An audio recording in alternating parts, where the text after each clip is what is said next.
Welcome back, everyone. We're glad to have you here with us. Tonight, we turn our attention to one of the most controversial figures in UFO history, a man whose testimony changed how the world thinks about Area 51 forever. His name is Bob Lazar, and in 1989, he stepped forward with claims that would either expose the greatest secret in human history or create its most enduring myth. What do you believe? Was Bob Lazar a whistleblower risking everything to reveal the truth, or was he something else entirely? Share your thoughts in the comments when you wake. For now, let's step into the story of the man who claimed to work at S-4, the most secret facility within the most secret base in America. Chapter 1: The physicist who appeared from nowhere. In 1989, when Bob Lazar first spoke publicly about his work at Area 51, the world learned of a man who seemed to have emerged from nowhere. Here was someone claiming to hold advanced degrees in physics, to have worked at Los Alamos National Laboratory, and to have been hired for the most classified project in human history. Yet when investigators tried to verify his background, they found gaps, inconsistencies, and missing records that raised as many questions as his alien technology claims. Robert Scott Lazar was born in Coral Gables, Florida, in 1959. His early years appeared ordinary enough. A curious child with an interest in science and electronics, he showed the kind of technical aptitude that might naturally lead to a career in physics. But as the years passed, the details of his educational journey became increasingly difficult to confirm. Lazar claimed to have attended Pierce Junior College in California, then transferred to the California Institute of Technology and later MIT, where he said he earned degrees in physics and electronic technology. These were impressive credentials for someone who would eventually claim to work on the most advanced propulsion systems ever conceived. But when skeptics and journalists attempted to verify these claims, they hit walls. No records existed at MIT of Lazar's attendance. Caltech had no documentation of his enrollment. Even Pierce Junior College seemed to have no trace of him in their systems. Phone books from the periods when he claimed to be a student at these institutions contained no listings for him in the surrounding areas. Yearbooks, class rosters, and alumni directories came up empty. For believers, this absence of records was not evidence against Lazar, but proof of how thoroughly his background had been scrubbed. If the government wanted to erase someone's educational history, they argued, it could certainly be done. Intelligence agencies had the resources and motivation to eliminate traces of anyone who might later become a security risk. The very absence of documentation became, in their view, confirmation that Lazar had been involved in something significant enough to warrant such extreme measures. Skeptics saw it differently. They argued that creating false credentials is far easier than erasing real ones completely. No amount of government intervention, they insisted, could eliminate every trace of someone's presence at major universities without leaving some evidence of the erasure itself. Missing records might indicate that the records never existed in the first place. The Los Alamos connection provided another layer to the mystery. Lazar claimed to have worked at the prestigious National Laboratory in New Mexico, a facility known for its nuclear research and classified weapons programs. Here, the evidence was more mixed. A 1982 phone directory for Los Alamos did contain Lazar's name, lending some credibility to his claim. Additionally, a local newspaper article from the same period mentioned him in connection with a scientific lecture he gave about a jet-powered car he had built. These fragments suggested that Lazar had indeed been present at Los Alamos in some capacity, but what capacity remained unclear. Was he a physicist working on advanced projects, as he claimed, or was he employed in a more mundane role? Former Los Alamos employees who came forward had no memory of working with him on any significant research. Some suggested he might have been a technician or contractor rather than a scientist. The picture that emerged was of a man with genuine technical skills, but possibly not the advanced credentials he claimed. Lazar had demonstrated real expertise in electronics and engineering. He had built functioning devices, including a jet-powered car and a particle accelerator in his home. His technical knowledge, when tested by experts, proved substantial, though not necessarily at the level of someone with graduate degrees from elite institutions.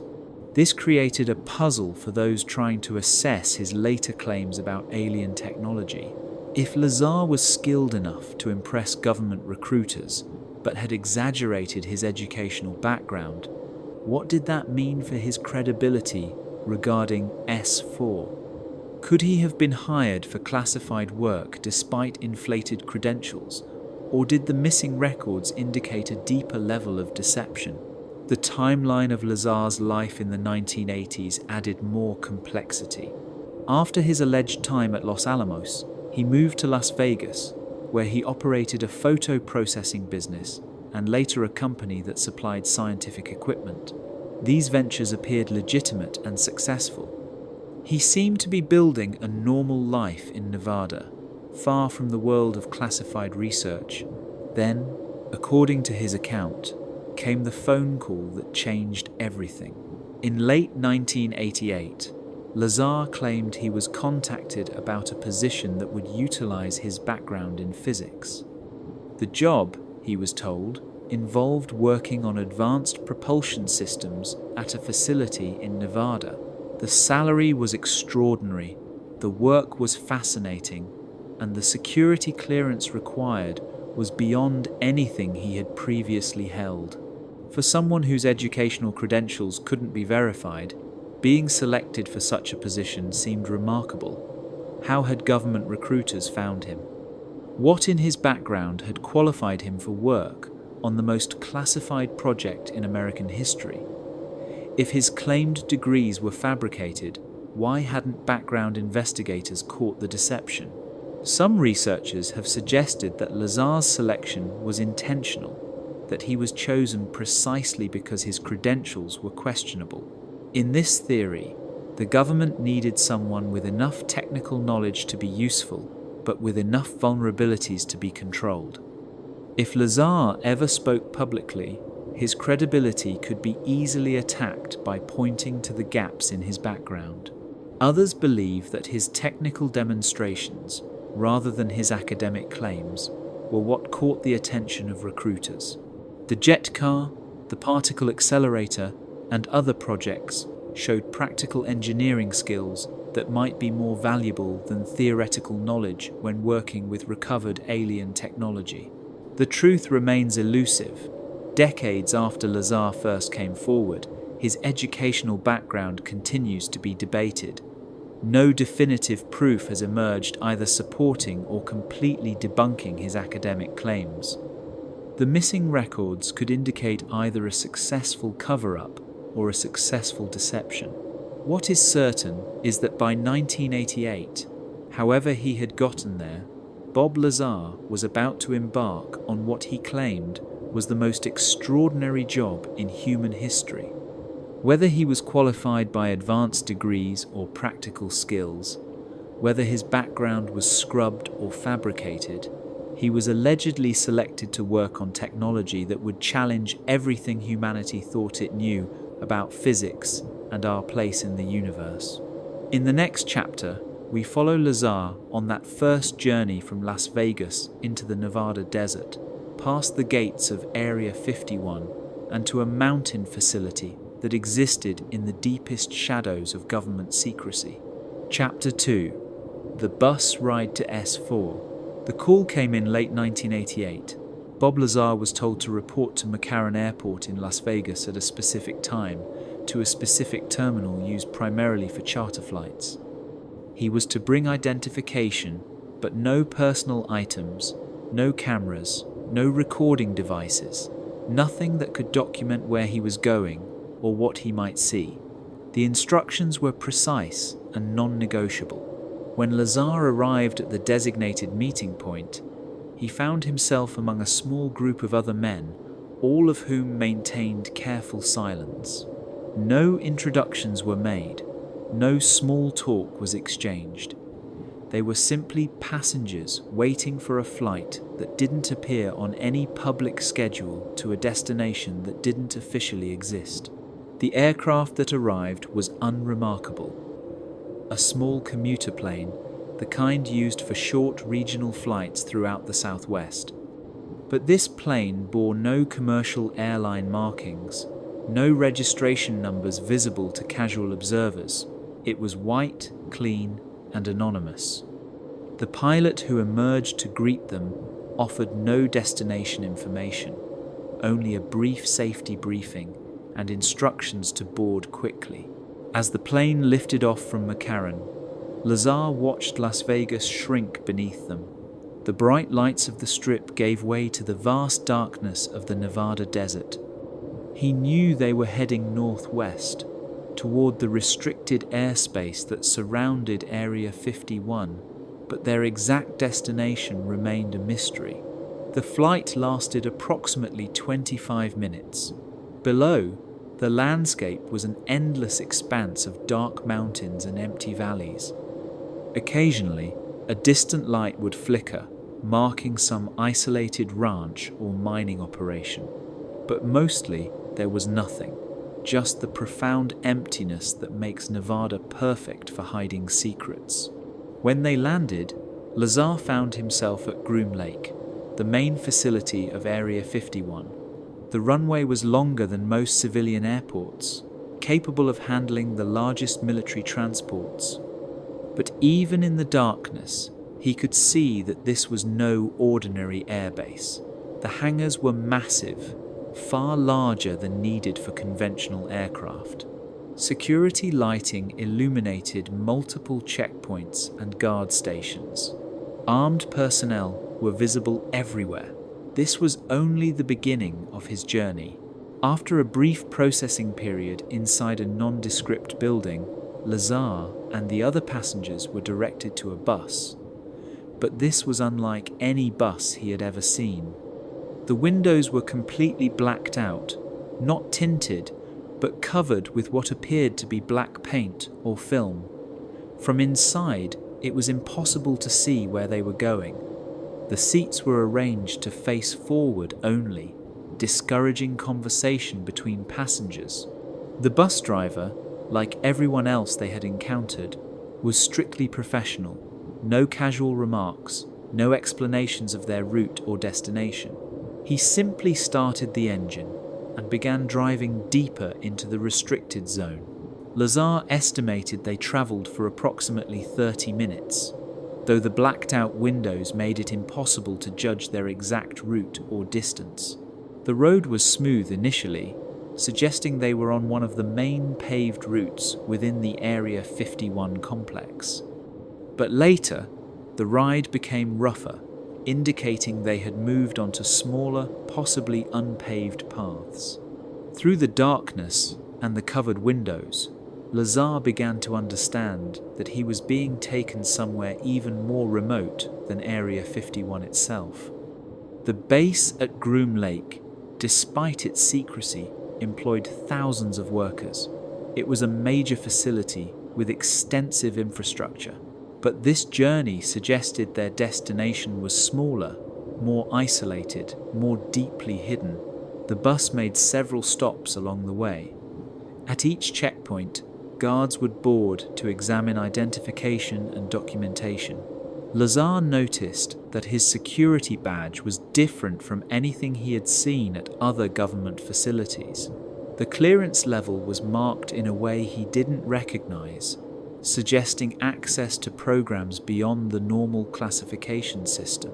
During one of these stops, he caught a brief glimpse of their surroundings through the driver's momentarily opened door.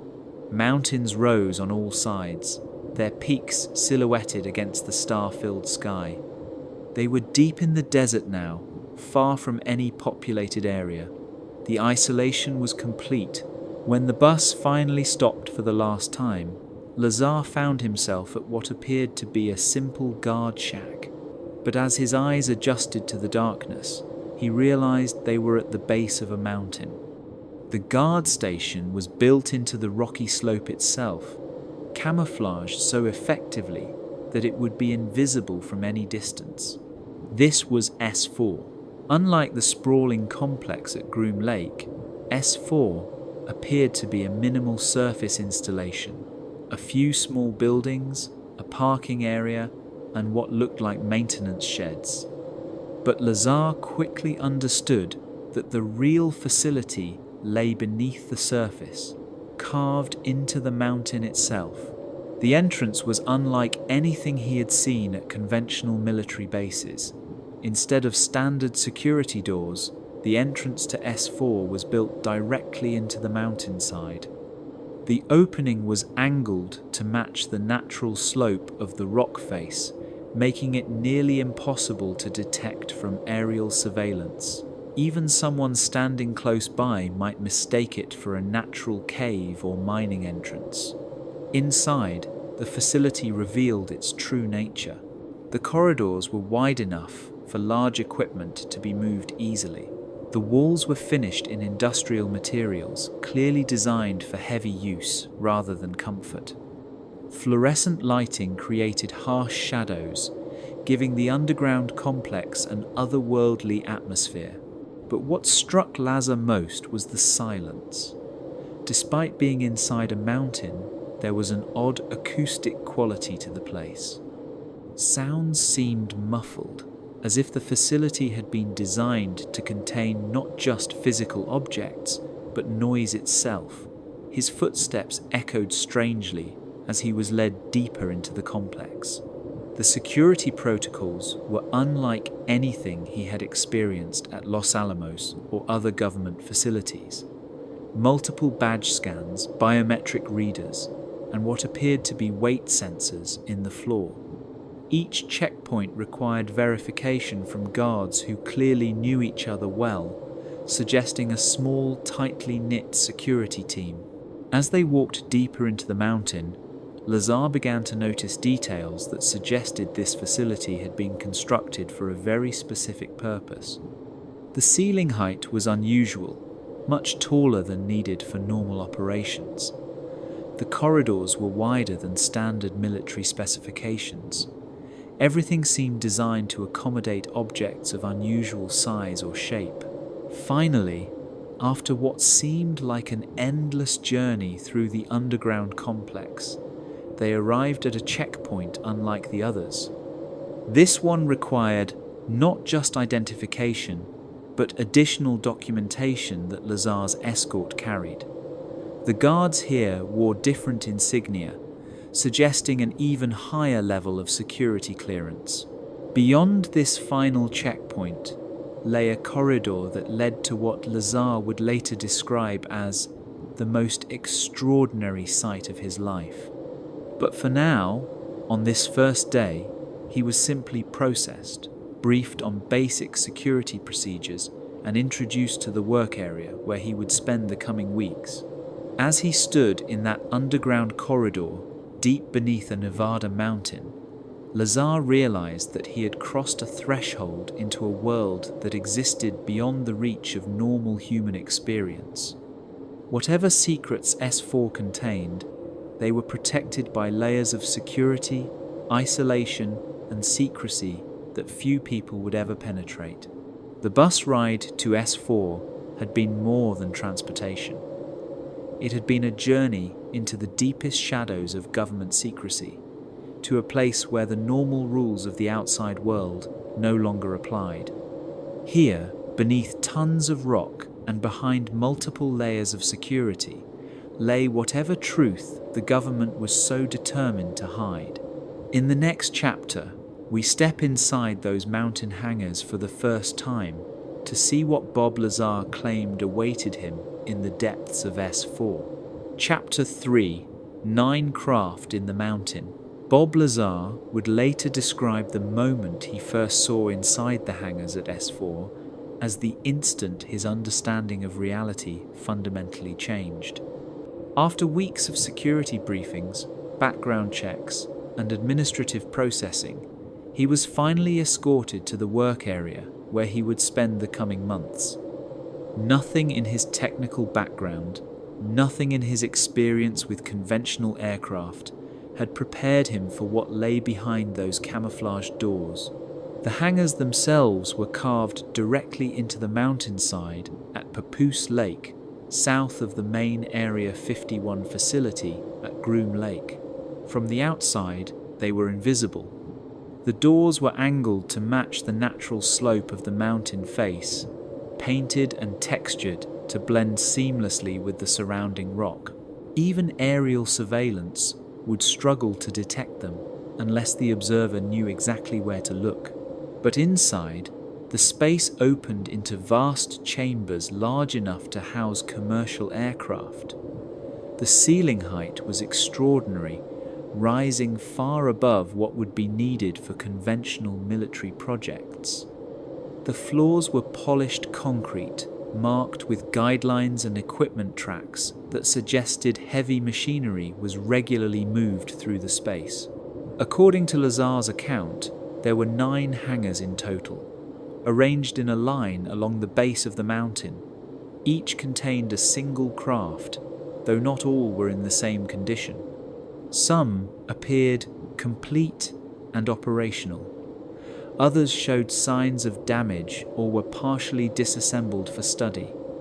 A few seemed to be in various stages of reconstruction or repair. The craft themselves defied every convention of aviation that Lazar knew. They were disc-shaped, ranging in diameter from approximately 20 to 50 feet. But unlike the flying saucers popularized in science fiction films, these objects had an organic quality that suggested they had been grown rather than manufactured. The surfaces were smooth to an impossible degree, showing no visible seams, rivets, bolts, or any of the construction details that mark human engineering. The craft that would become the focus of Lazar's work was designated by the project as the Sport model. It was one of the smaller discs, approximately 30 feet in diameter and 16 feet in height. Its hull appeared to be made of a metallic substance that reflected light in an unusual way, sometimes appearing dull grey, other times taking on an almost mirror-like quality depending on the viewing angle. What struck Lazar immediately was the complete absence of any external features that would indicate propulsion, control surfaces, or even entry points. There were no wings, no engines, no exhaust ports, no antennas or external equipment of any kind. The craft was perfectly smooth, as if it had been cast in a single piece from an unknown material. The bottom of the Sport model contained 3 circular indentations, each about 3 feet in diameter, arranged in a triangular pattern. These, Lazar would learn, housed the gravity amplifiers that allegedly provided the craft's propulsion, but on first sight, they appeared to be simple depressions in an otherwise featureless surface. Around each of the 9 hangars, teams of technicians worked in small groups. Lazar noticed that the work areas were highly compartmentalized. Each team seemed focused on a specific system or component, with limited interaction between groups. The security protocols he had encountered during his journey to S-4 extended into the work environment itself. Knowledge was shared on a strict need-to-know basis. The other craft in the remaining hangars showed varying degrees of damage or disassembly. One appeared to have suffered significant impact damage, with a large section of its hull removed to expose internal components. Another was completely intact, but showed scorch marks along its lower surface. A third had been essentially disassembled, its components laid out on work tables and examination platforms throughout the hangar. What became clear to Lazar was that this was not a development program for new human technology. This was a reverse engineering operation, an attempt to understand and recreate technology that had been recovered from somewhere else. The damaged craft suggested crashes or forced landings. The disassembled units indicated systematic study of alien engineering principles. The technical teams working on each craft included specialists from various fields. Metallurgists studied the hull materials. Electronics experts examined control systems that operated on principles they didn't understand. Propulsion engineers attempted to comprehend gravity manipulation technology that violated known physics.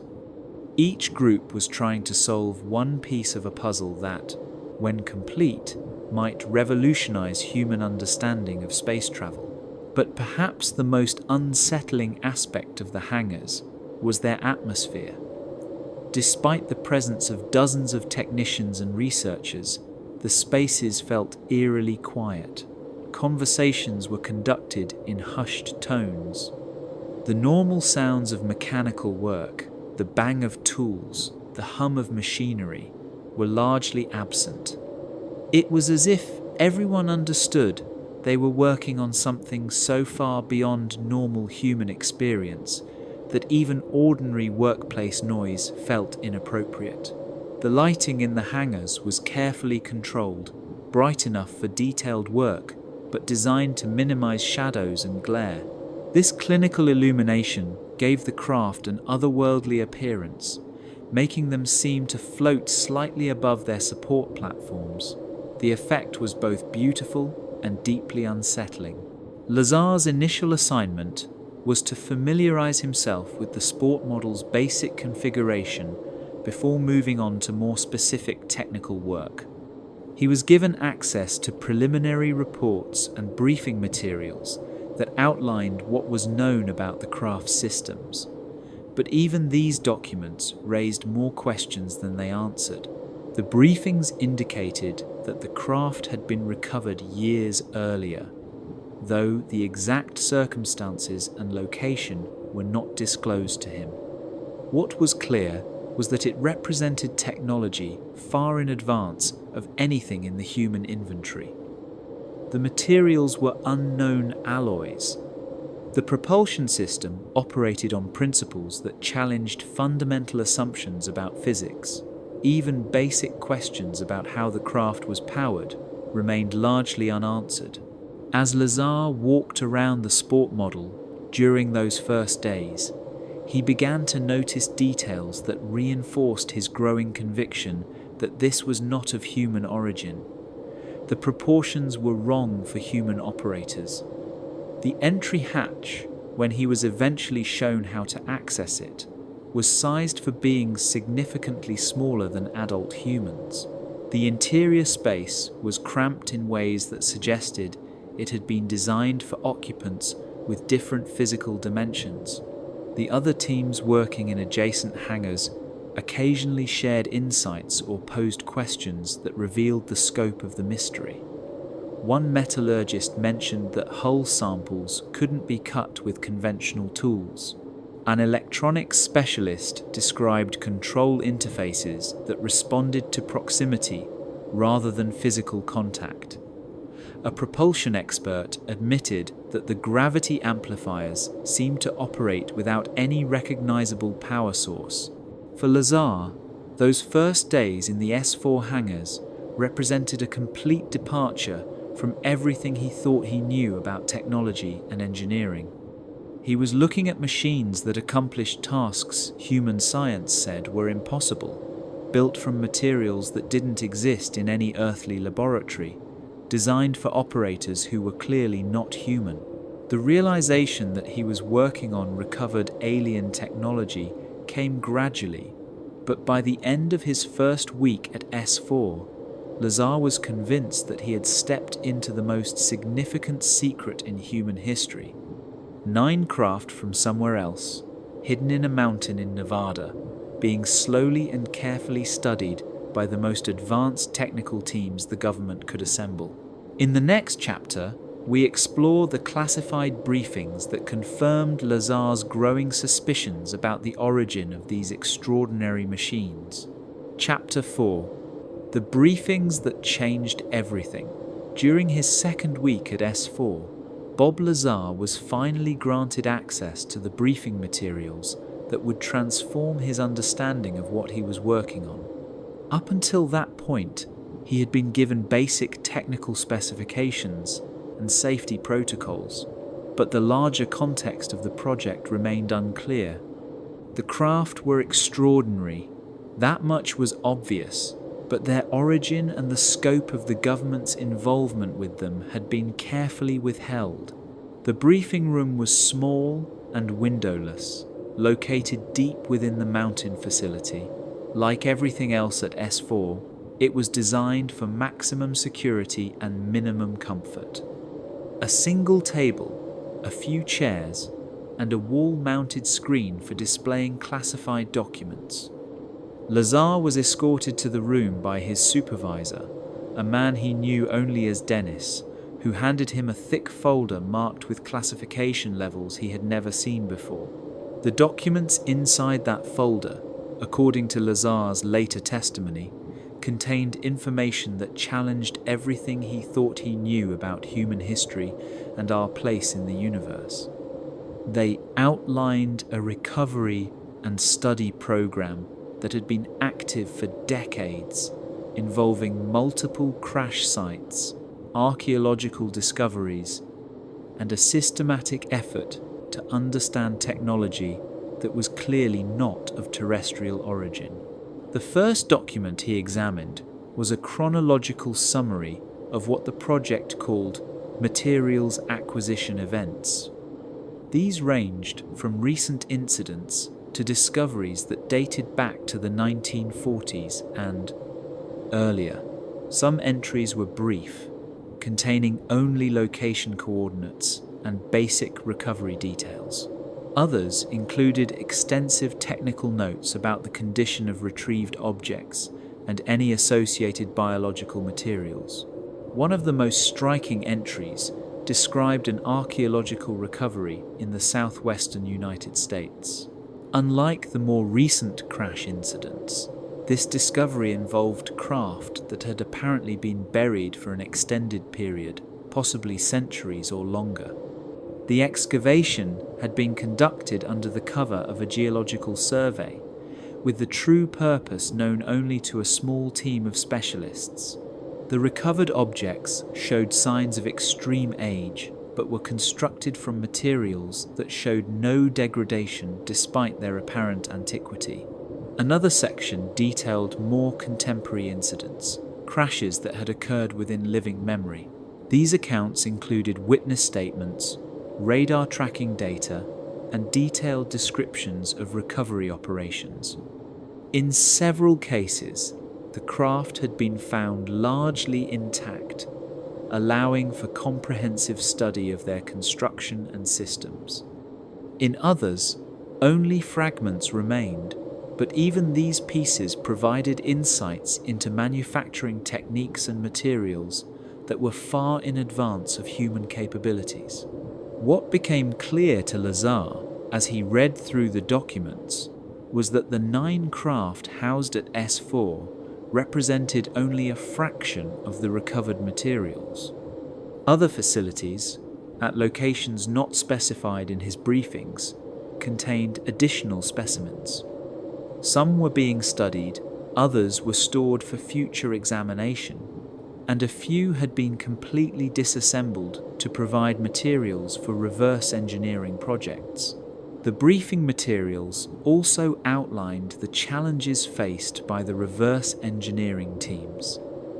The technology operated on principles that were not fully understood by human science.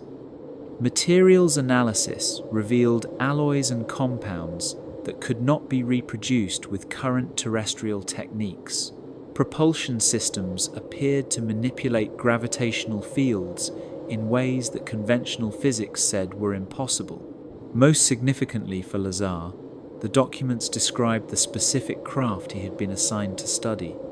The sport model, as it was designated, had been recovered from an incident in the late 1950s.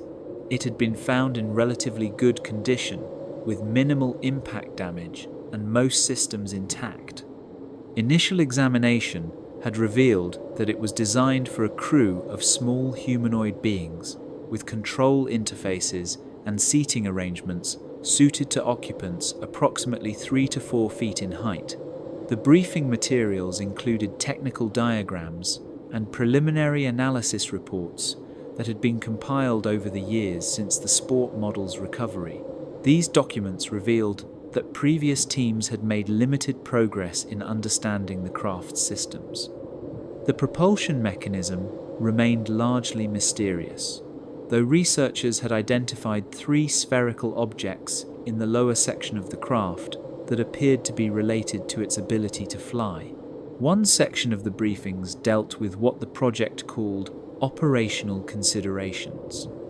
This included protocols for handling the craft, safety procedures for personnel working on them, and guidelines for maintaining secrecy about the program's existence. Lazar learned that he was part of a very small group of people with knowledge of the project's true scope.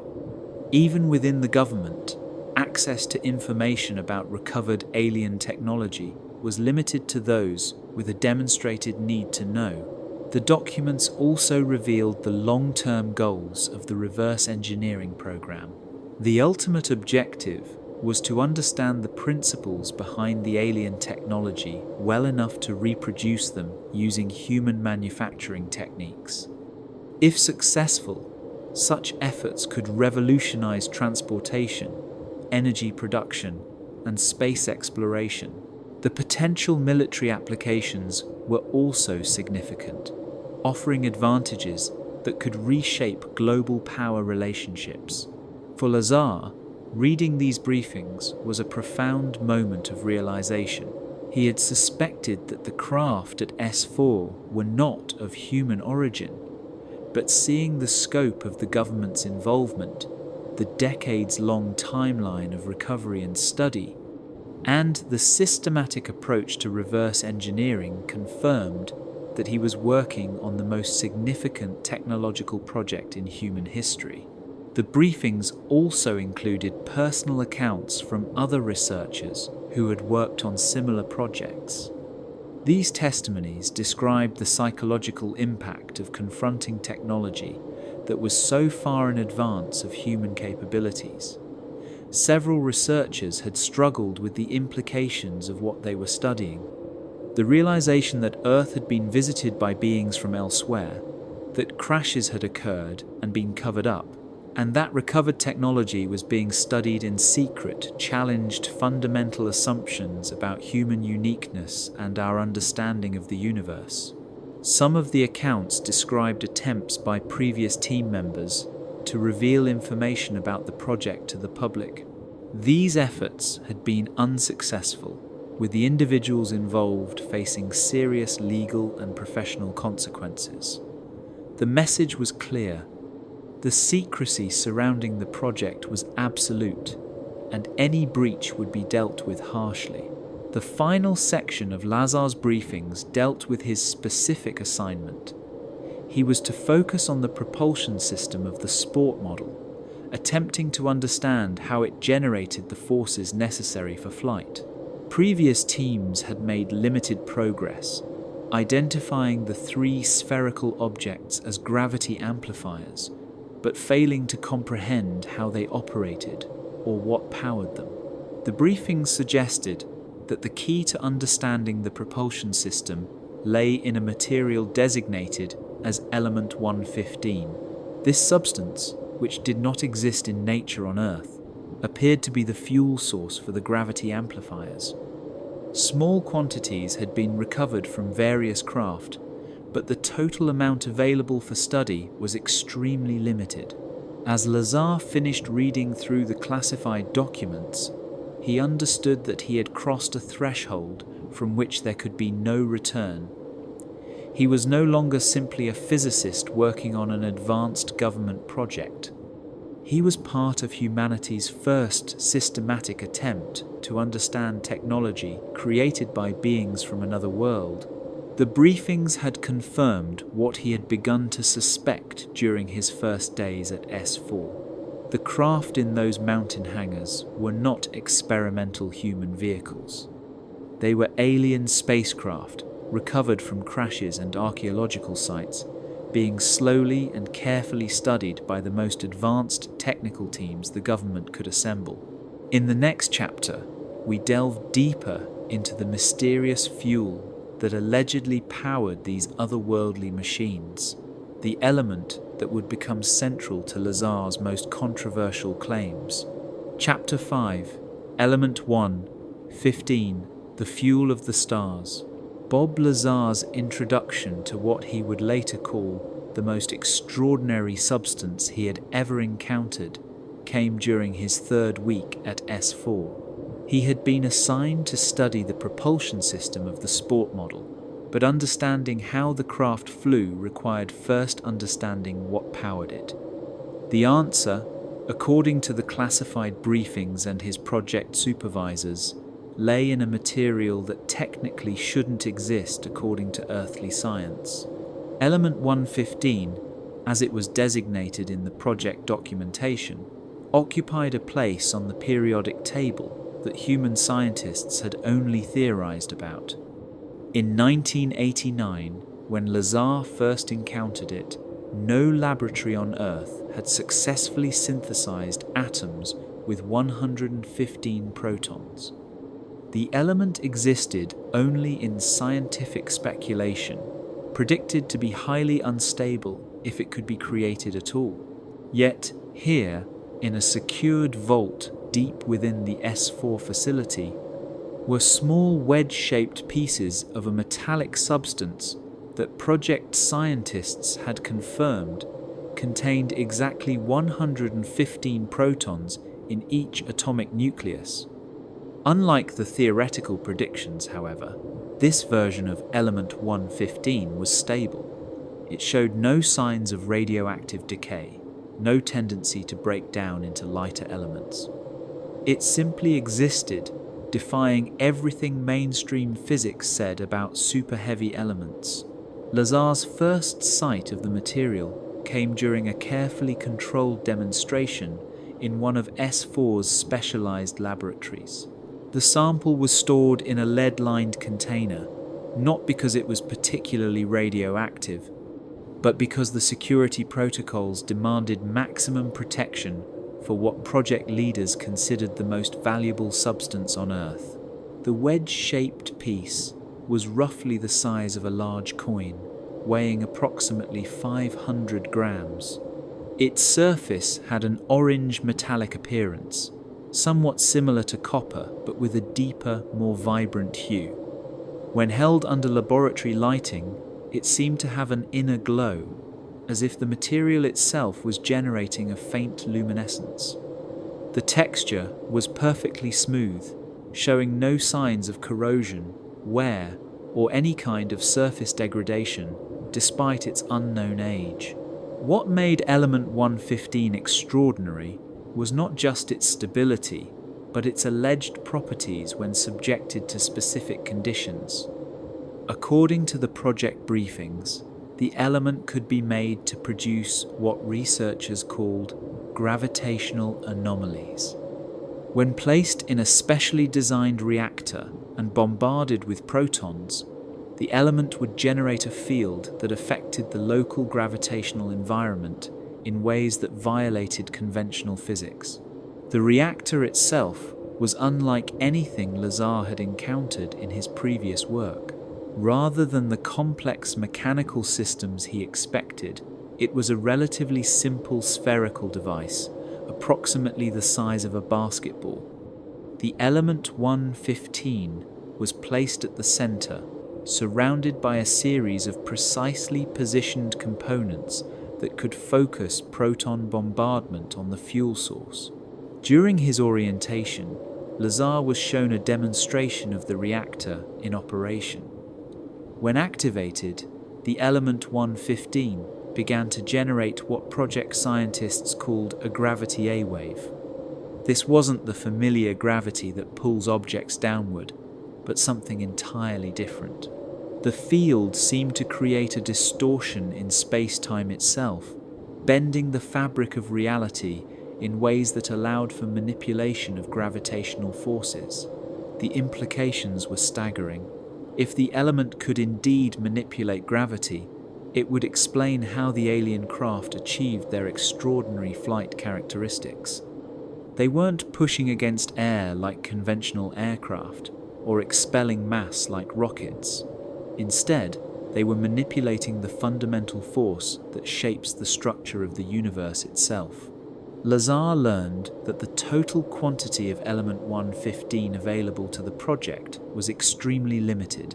The material had been recovered from various craft over the years, but the total amount was measured in hundreds of grams rather than kilograms. Each sample was precious beyond measure, representing technology that was decades or centuries ahead of human capabilities. The element's scarcity created significant challenges for the research teams. Experiments had to be carefully planned and executed, as there was no possibility of obtaining additional material if samples were lost or damaged. This limitation meant that much of the work was theoretical, based on computer models and indirect measurements, rather than hands-on experimentation. Project scientists had made some progress in understanding how element 115 functioned within the alien propulsion systems. The element appeared to serve as both a fuel source and a field generator. When activated, it would produce the gravitational distortions necessary for flight, while simultaneously providing the energy needed to power other spacecraft systems. The reactor design found in the alien craft was far more sophisticated than anything human engineers had developed. The element 115 was positioned within a complex matrix of other components, including what appeared to be field amplifiers and directional controllers. This arrangement allowed the craft to not only generate gravitational fields, but to focus and direct them with precise control. One of the most intriguing aspects of the element was its apparent relationship to antimatter. Project researchers had discovered that when element 115 was properly activated, it would generate its antimatter equivalent, element 115 antimatter. The annihilation reaction between these two forms of matter produced enormous amounts of energy, far exceeding anything achievable with conventional nuclear reactions. This matter-antimatter reaction, according to the briefings, was what provided the power for the gravitational field manipulation.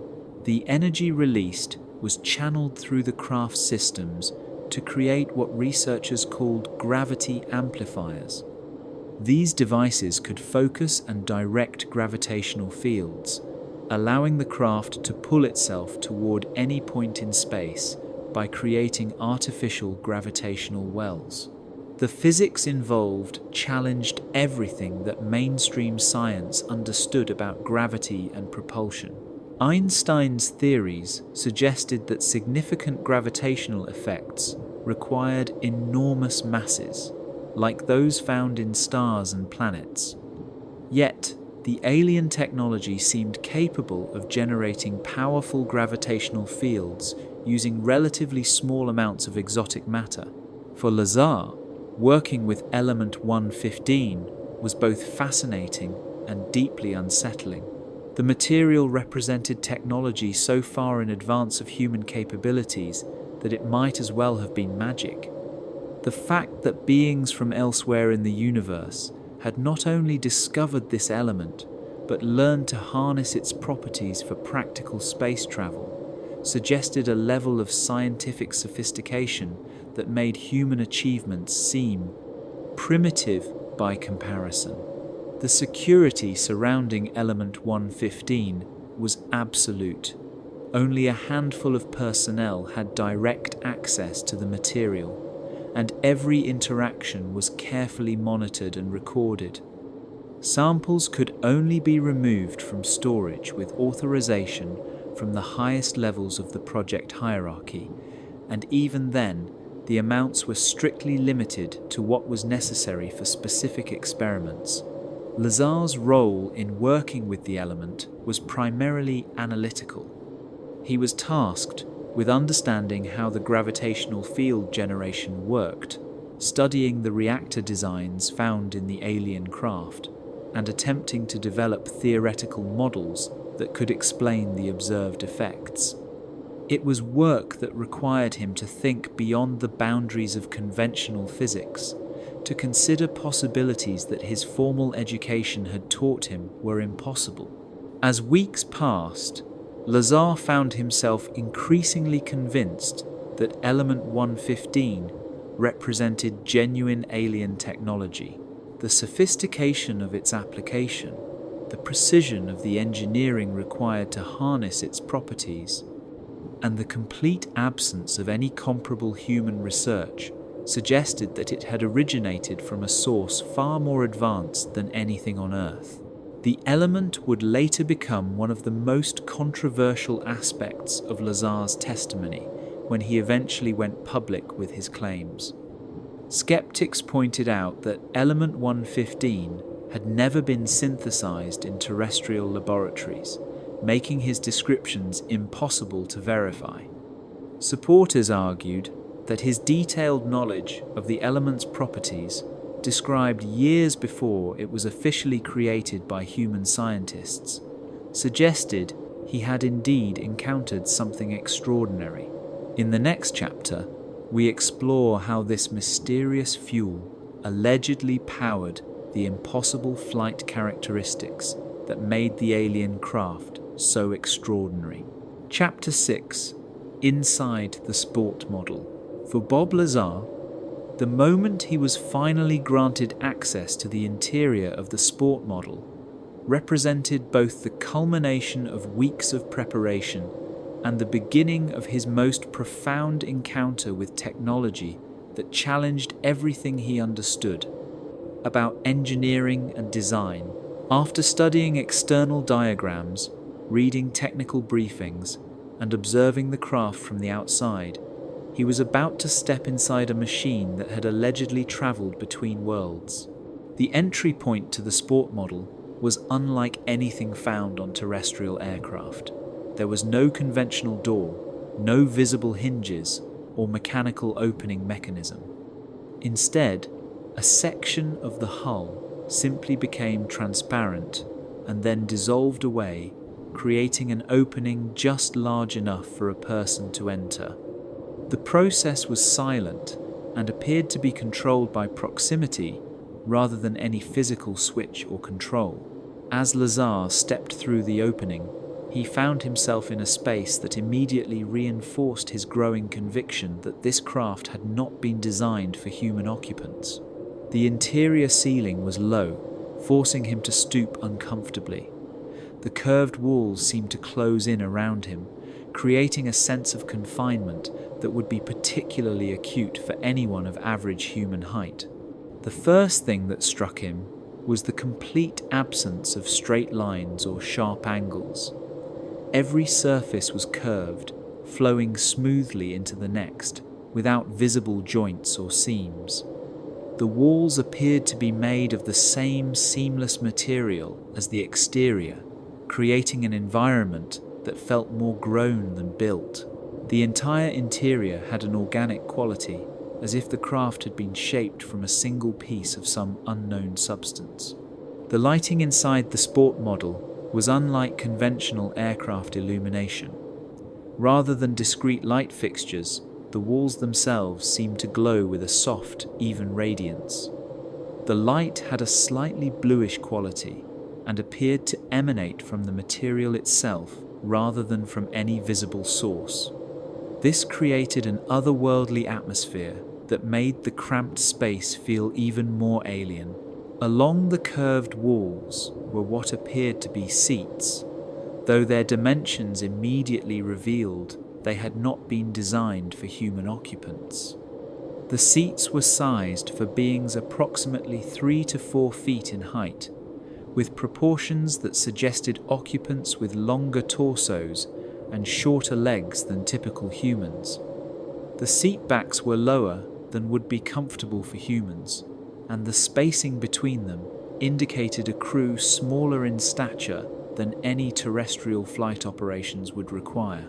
The seats themselves were integrated into the wall structure, appearing to have been formed as part of the craft rather than installed as separate components. They had a smooth, almost liquid appearance, and when Lazar touched one, he found that the material had a slightly warm, almost living quality. The surface seemed to respond to pressure, becoming slightly softer under direct contact. At what appeared to be the front of the craft was a control area that defied conventional understanding of aircraft instrumentation. There were no switches, buttons, dials, or any of the mechanical controls that would be expected in a human-built vehicle. Instead, the control surfaces appeared to be smooth panels that responded to proximity and touch in ways that seemed almost magical. When Lazar placed his hand near one of the control surfaces, symbols and displays would appear within the material itself, as if the panel were a three-dimensional screen capable of projecting information into its own structure. The symbols were unlike any human writing system, consisting of curved lines and geometric patterns that seemed to shift and change based on the viewing angle. The most remarkable aspect of the control system was its apparent responsiveness to intent rather than specific physical manipulation. Lazar found that by concentrating on certain areas of the control surface, he could cause different displays to appear. It was as if the craft's systems were designed to interface directly with the operator's thoughts and intentions, rather than requiring complex manual inputs. The central area of the interior contained what appeared to be a navigation or command station. This consisted of a raised platform with a seat positioned to provide a clear view through transparent sections of the hull. These viewing areas could apparently shift from opaque to transparent at will, allowing the operator to observe the outside environment or maintain privacy as needed. What struck Lazar most profoundly was the complete integration of all systems within the craft. There were no visible wires, cables, or mechanical connections between different components. Everything appeared to function through some form of field effect or wireless energy transmission that operated on principles completely unknown to human technology. The propulsion system components were partially visible from the interior, consisting of 3 spherical objects positioned in the lower section of the craft. These gravity amplifiers, as they were designated in the project documentation, were the heart of the sport model's ability to manipulate gravitational fields. Each sphere was approximately 18 inches in diameter and appeared to be made of the same seamless material as the rest of the craft. The spheres were positioned to form a triangle when viewed from below, and Lazar could observe that they were capable of independent movement and orientation. This arrangement allowed the craft to direct its gravitational effects in any direction, enabling the extraordinary maneuverability that witnesses had reported in UFO sightings around the world. The reactor that powered the gravity amplifiers was located in the center of the triangular arrangement. This device housed the Element 115 that served as the craft's fuel source, though from the interior it appeared as simply another seamless spherical component. The integration was so complete that it was impossible to determine where one system ended and another began. As Lazar spent more time inside the sport model, he began to understand that he was examining technology that represented a completely different approach to engineering than anything developed by human civilization. Every aspect of the craft seem designed around principles of field manipulation and energy control, rather than the mechanical systems that dominated terrestrial technology. The environmental controls within the craft were equally mysterious. Despite the cramped space and the absence of any visible air circulation system, the atmosphere remained comfortable and fresh. The temperature seemed to be maintained at a constant, pleasant level without any obvious heating or cooling equipment. The craft apparently managed its internal environment through the same field effects that controlled its other systems. One of the most unsettling aspects of spending time inside the sport model was the growing realization of how different its creators must have been from humans. Every dimension, every proportion, every interface design suggested beings who experienced the world in fundamentally different ways. The low ceiling, the small seats, the touch-responsive controls, all indicated occupants who were not only physically different from humans, but who possessed sensory and cognitive capabilities that allowed them to interface with technology in ways humans could barely comprehend. The psychological impact of this realization was profound. Lazar found himself confronting the concrete evidence that Earth was not alone in the universe, that beings from elsewhere had not only developed technology far in advance of human capabilities, but had actually visited our world. The craft he was sitting inside was proof that the fundamental questions about life in the universe had already been answered, even if that knowledge was locked away in a mountain facility in Nevada. In the next chapter, we explore the technical principles that allegedly allowed this extraordinary craft to manipulate the fundamental forces of the universe itself. Chapter 7: The Gravity Amplifiers. Bob Lazar's assignment to understand the propulsion system of the sport model led him deep into territory that challenged the very foundations of physics as he understood it. After weeks of studying the craft's exterior and interior, he was finally given access to technical documentation that attempted to explain how the three spherical devices in the lower section of the disk could manipulate gravitational fields in ways that mainstream science considered impossible. The three gravity amplifiers, as they were designated in the project files, were positioned in a triangular arrangement beneath the craft's main body. Each sphere was approximately 18 inches in diameter and appeared to be constructed from the same seamless material that comprised the rest of the vehicle. From the outside, they looked deceptively simple, like three metallic balls mounted on a platform. But according to the technical briefings, these devices contained technology that could bend the fundamental structure of space-time itself. The basic principle, as Lazar came to understand it, involved the manipulation of what physicists call the strong nuclear force. This is the fundamental force that holds atomic nuclei together, binding protons and neutrons into stable arrangements. In normal circumstances, the strong force operates only at extremely short distances within the nucleus of an atom, but the alien technology had apparently found a way to amplify and extend this force far beyond its natural range. The process began with Element 1-15 serving as fuel in a reactor positioned at the center of the three gravity amplifiers. When the element was bombarded with protons in a precisely controlled manner, it would produce what Lazar described as a gravity, a wave. This was not the familiar gravitational attraction that keeps objects bound to planetary surfaces, but something entirely different, a distortion in the fabric of space-time that could be directed and focused. Each of the three gravity amplifiers could operate independently, allowing the craft extraordinary control over its movement and orientation. By activating all three amplifiers simultaneously, the sport model could hover silently without any visible means of support. By focusing the output of the amplifiers in specific directions, it could accelerate instantly in any direction without the gradual acceleration curves that limit conventional aircraft.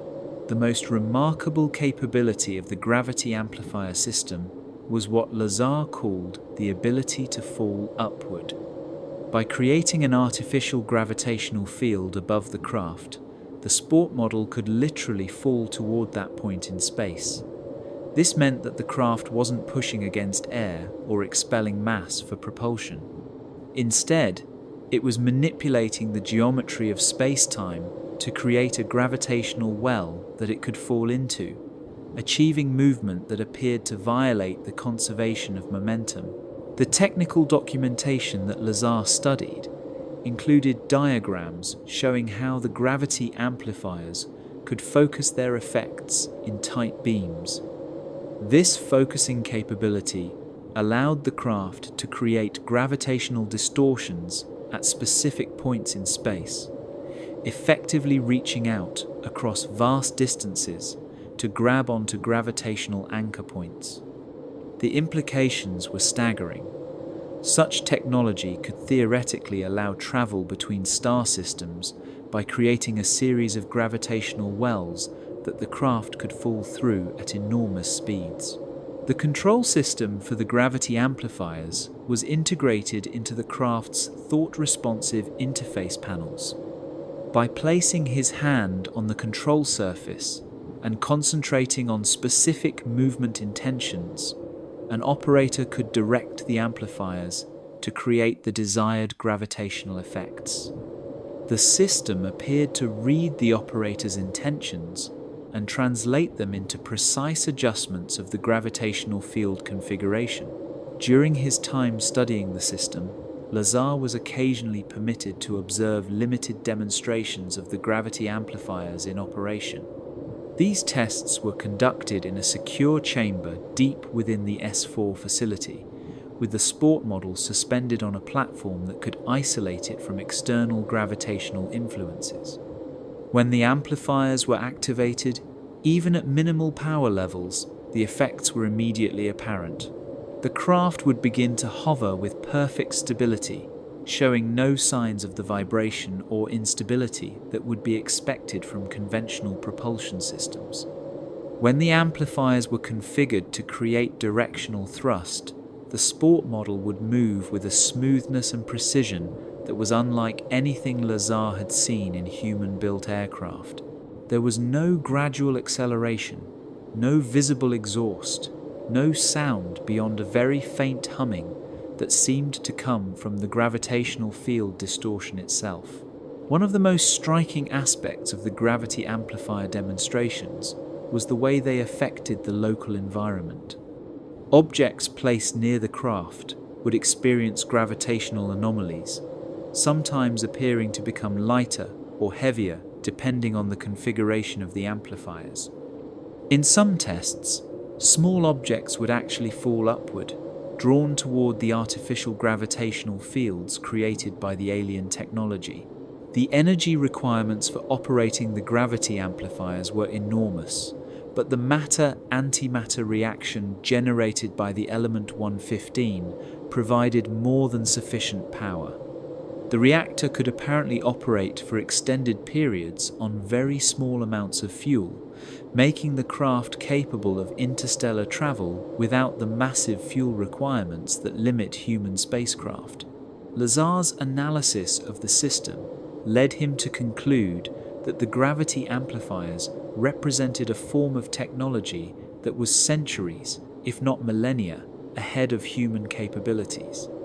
The precision required to manipulate gravitational fields, the materials science needed to construct the amplifiers, and the theoretical physics underlying the entire system were all far beyond anything that existed in terrestrial laboratories. The documentation also revealed that the three amplifier configuration was not arbitrary. The triangular arrangement allowed for omnidirectional control while maintaining stability. With 3 independently controllable gravity sources, the craft could achieve any desired movement while automatically compensating for external gravitational influences. The system could even operate in the gravitational fields of large planetary bodies, using the amplifiers to counteract or enhance natural gravitational effects as needed. Perhaps, most remarkably, the gravity amplifiers could apparently operate in 2 distinct modes. In the first mode, they created localized gravitational effects that influenced only the immediate area around the craft. This mode was used for precise maneuvering and hovering capabilities. In the second mode, the amplifiers could create what Lazar described as space-time distortions that effectively shortened the distance between 2 points in space. This second mode of operation had profound implications for interstellar travel.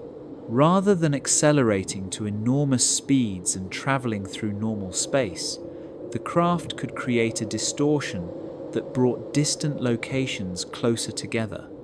In effect, the sport model could fold space, allowing it to step across vast distances without ever actually moving faster than light.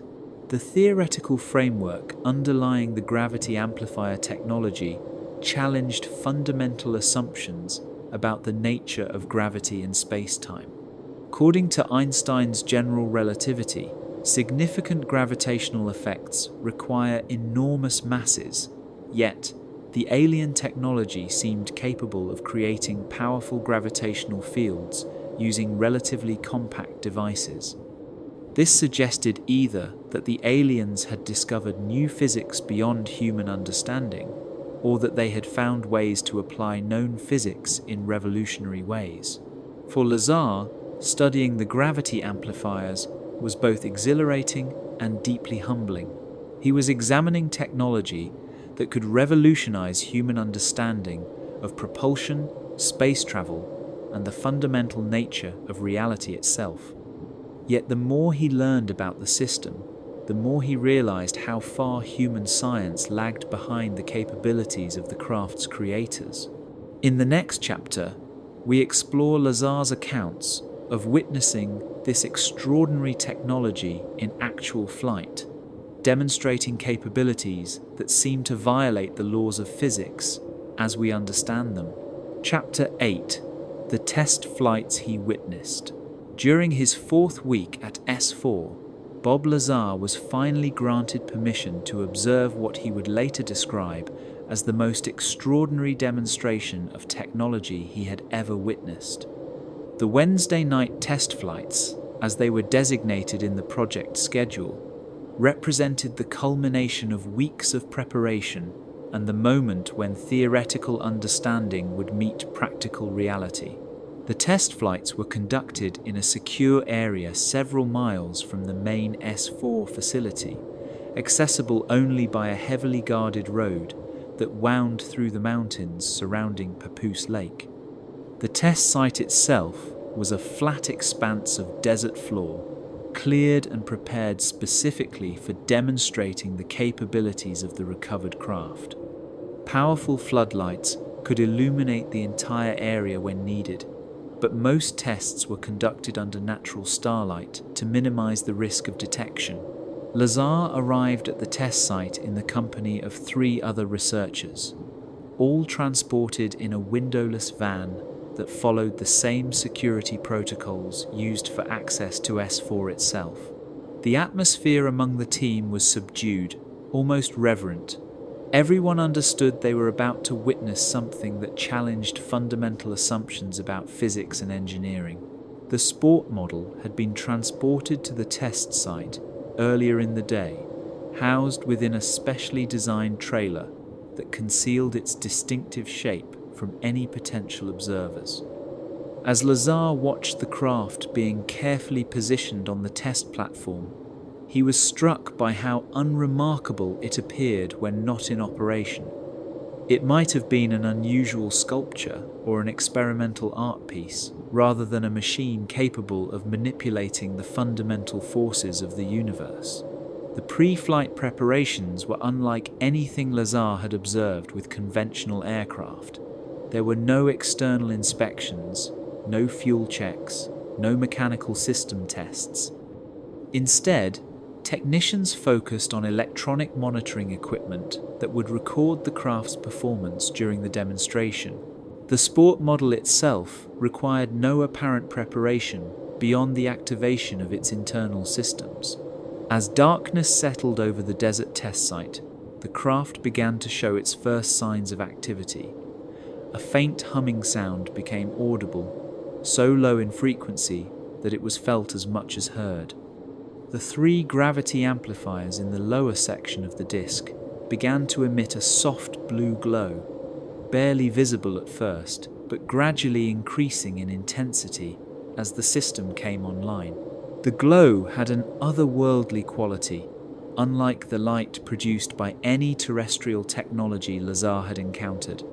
It wasn't the harsh blue-white of electrical arcs or the warm glow of heated metal. Instead, it seemed to emanate from the very structure of space around the gravity amplifiers, as if the fabric of reality itself was being made luminescent by the gravitational field manipulation.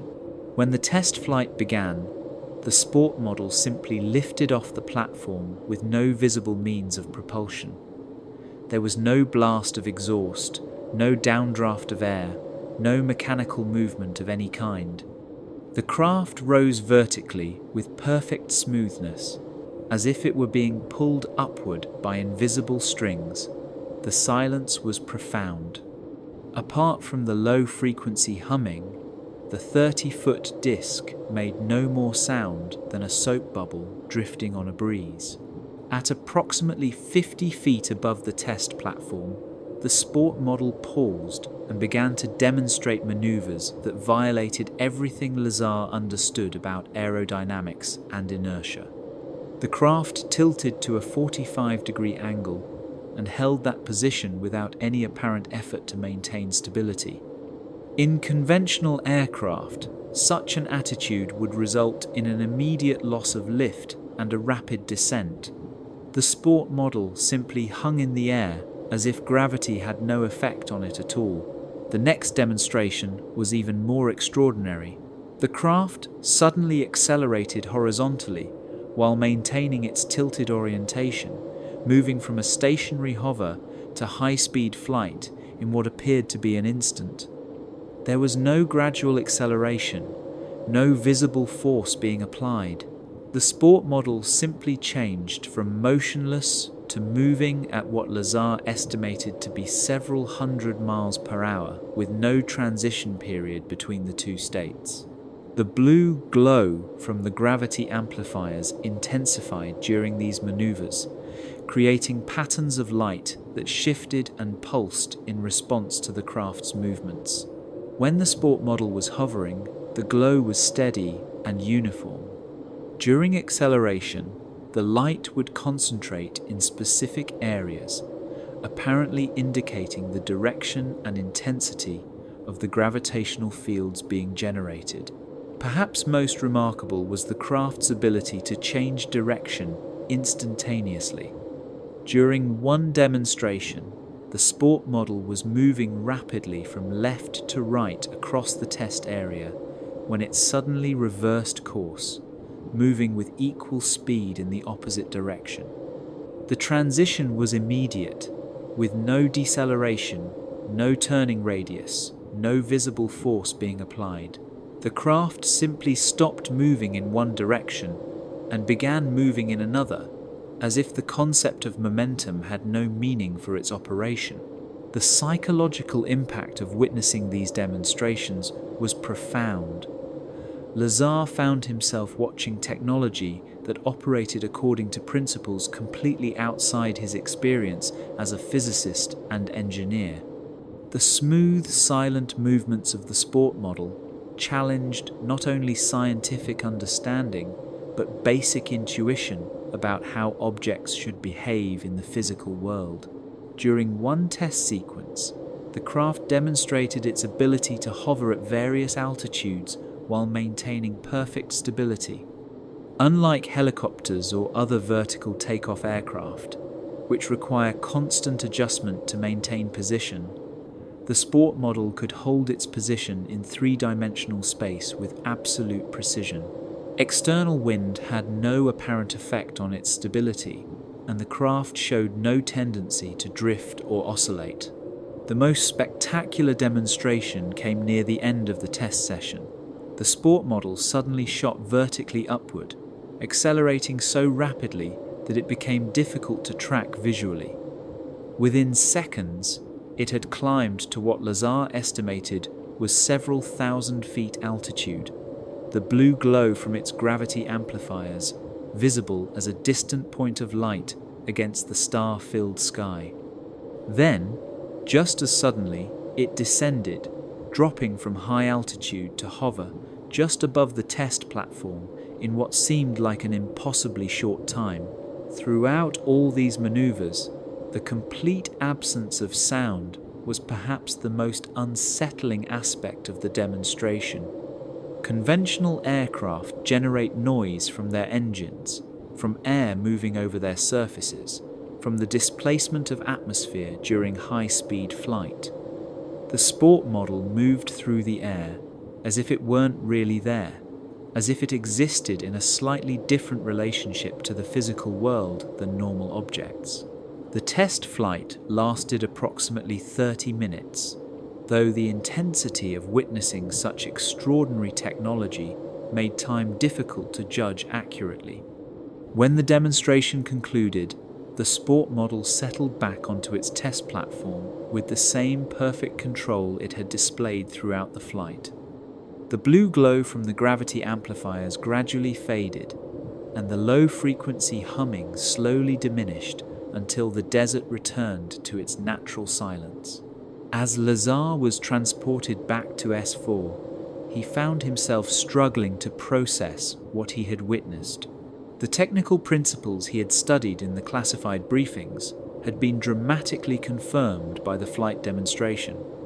The gravity amplifiers had performed exactly as the documentation suggested, manipulating gravitational fields to achieve flight characteristics that were impossible for any human-built aircraft. The implications were staggering. If the technology he had just observed could be understood and reproduced, it would revolutionize not only transportation, but humanity's entire relationship with space travel. The ability to manipulate gravity, to accelerate without reaction mass, to move through space by folding the distance between points, represented capabilities that could transform civilization itself. In the next chapter, we explore the fateful decision that would change Lazar's life forever and bring this extraordinary secret into the public eye. Chapter 9: Taking Friends to the Desert. By early 1989, Bob Lazar had been working at S-4 for several months, witnessing technology that challenged everything he thought he knew about physics and engineering. The weight of keeping such an extraordinary secret began to affect him in ways he hadn't anticipated.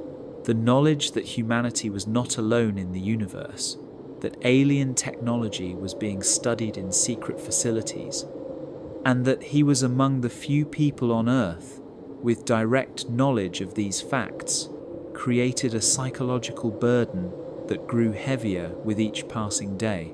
The isolation imposed by the project's security requirements made the situation even more difficult.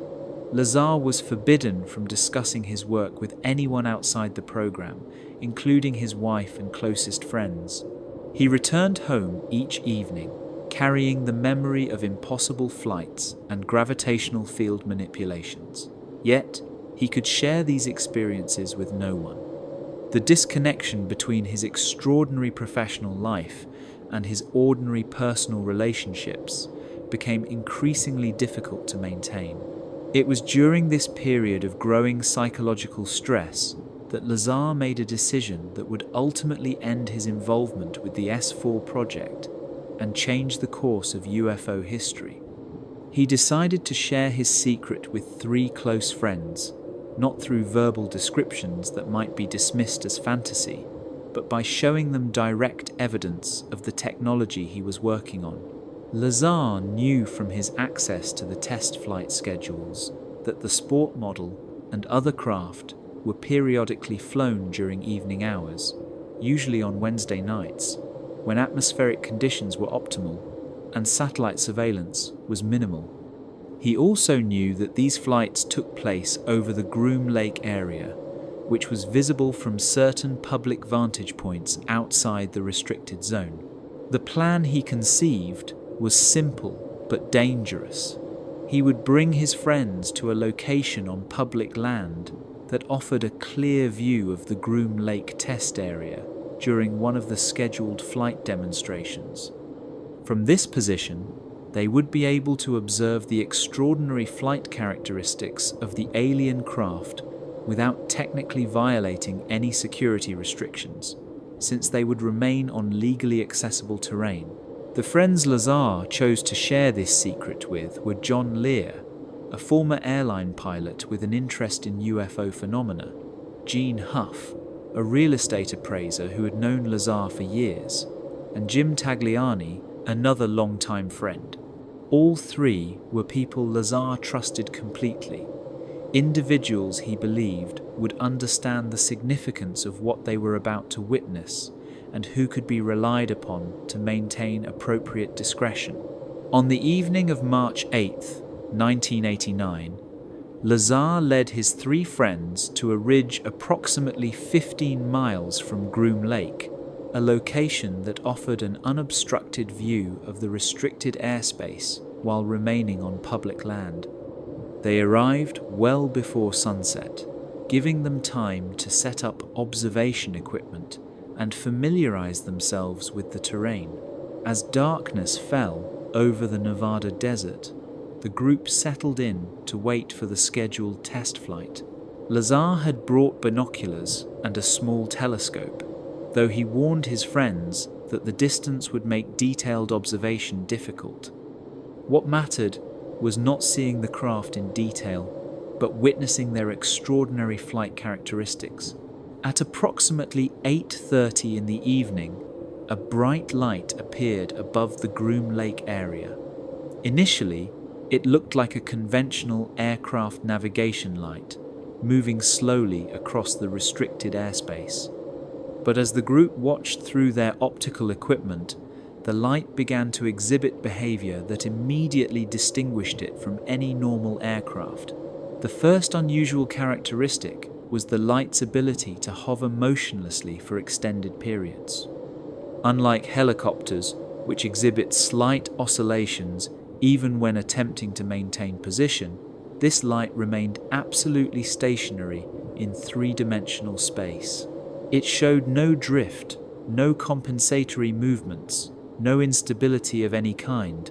Then, without warning, the light began to move in ways that violated everything the group understood about conventional flight. It accelerated from a stationary hover to high-speed movement in what appeared to be an instant, with no visible acceleration curve. The transition from motionless to rapid flight was immediate and smooth, as if the normal laws of inertia simply didn't apply. Even more extraordinary were the directional changes the light exhibited. During one sequence, it was moving rapidly from east to west when it suddenly reversed course, immediately traveling with equal speed from west to east.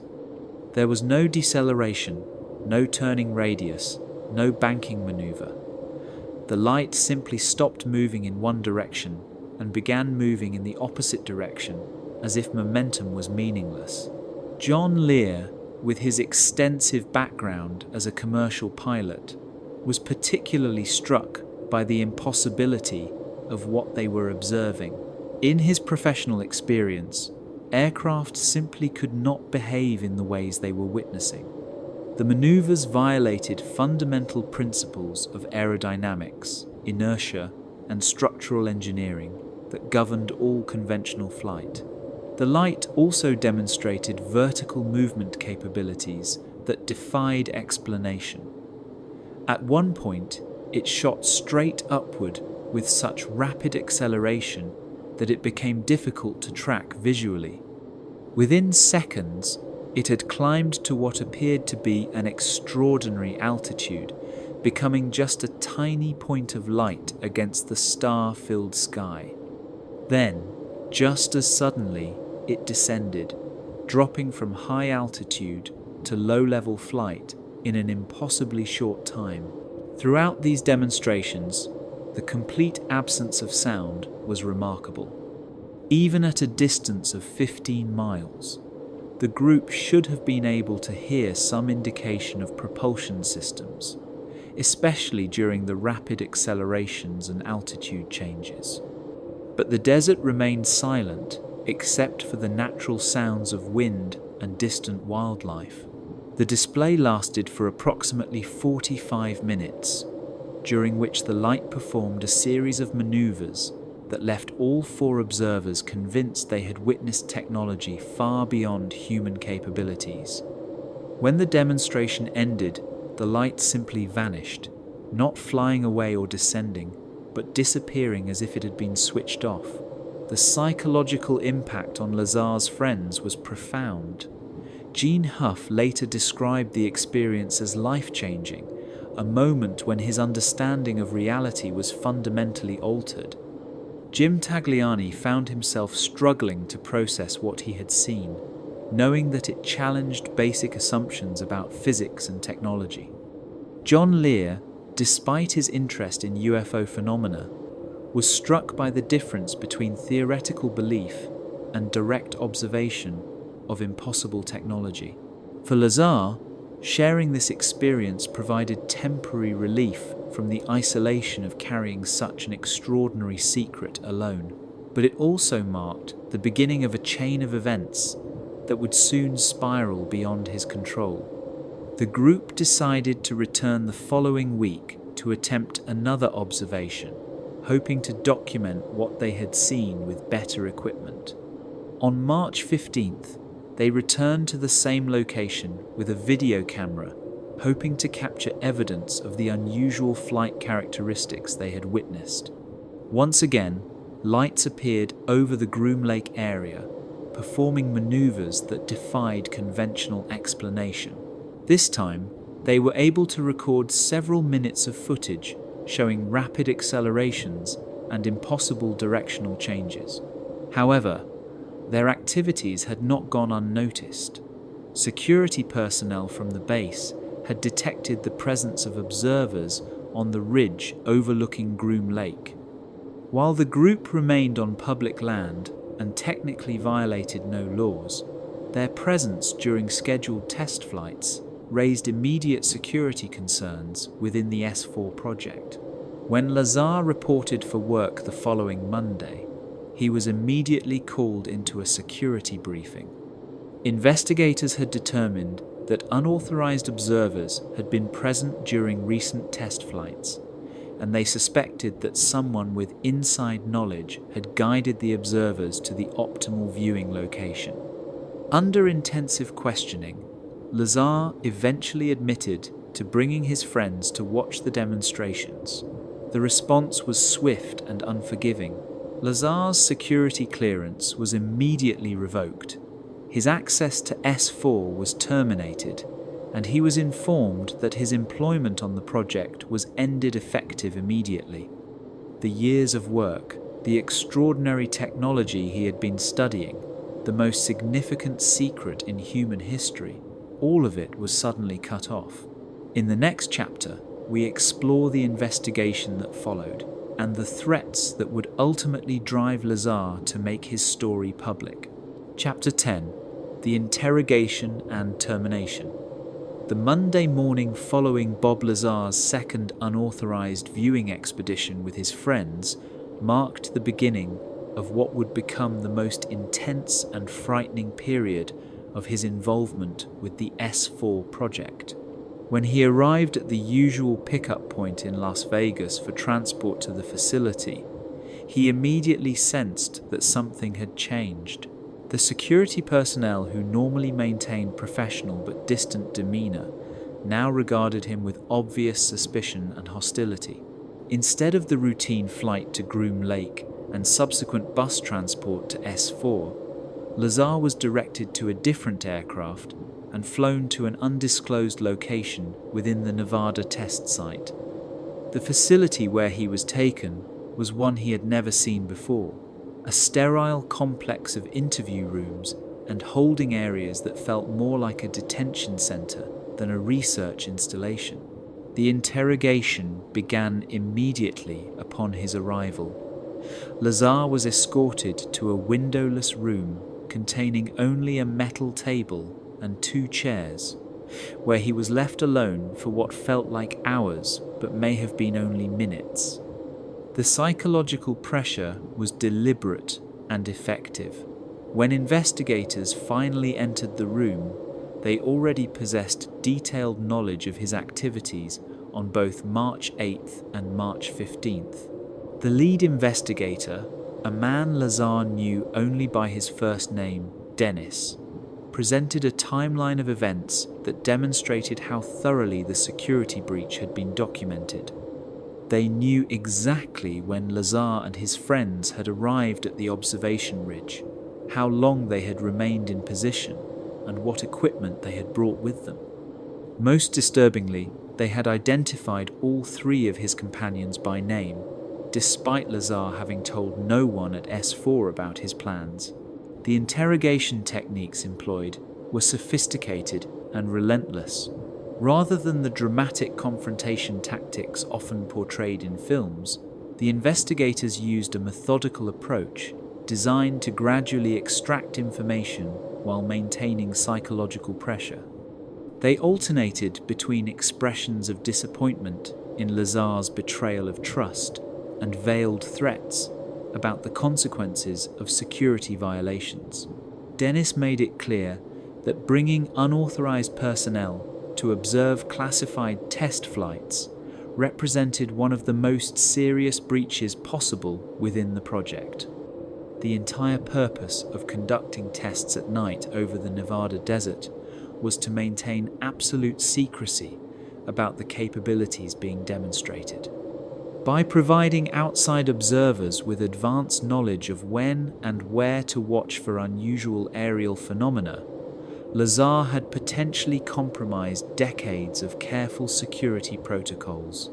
The investigators were particularly concerned about John Lear's involvement, given his background in aviation and his known interest in UFO phenomena. They viewed Lear as someone likely to publicize what he had witnessed, potentially drawing unwanted attention to the Groom Lake area and the activities conducted there. The fact that Lazar had chosen to involve someone with such a profile demonstrated, in their view, a complete disregard for the security requirements of the project. During the hours of questioning, Lazar was forced to provide detailed accounts of exactly what his friends had observed during both viewing sessions. The investigators wanted to know precisely what flight characteristics had been visible from the ridge, what conclusions his companions had drawn about the technology they witnessed, and whether any photographic or video evidence had been obtained. When Lazar admitted that Gene Huff had brought a video camera during the second expedition and had recorded several minutes of footage, the reaction from the security team was immediate and severe.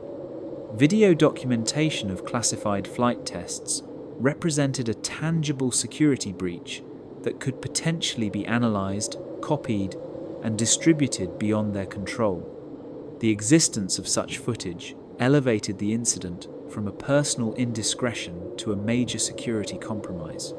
The interrogation continued for what Lazar later estimated to be approximately 8 hours, though the windowless environment and deliberate disorientation made accurate time assessment difficult. Throughout this period, he was denied food, water, and restroom breaks, standard techniques designed to weaken, resolve, and encourage cooperation.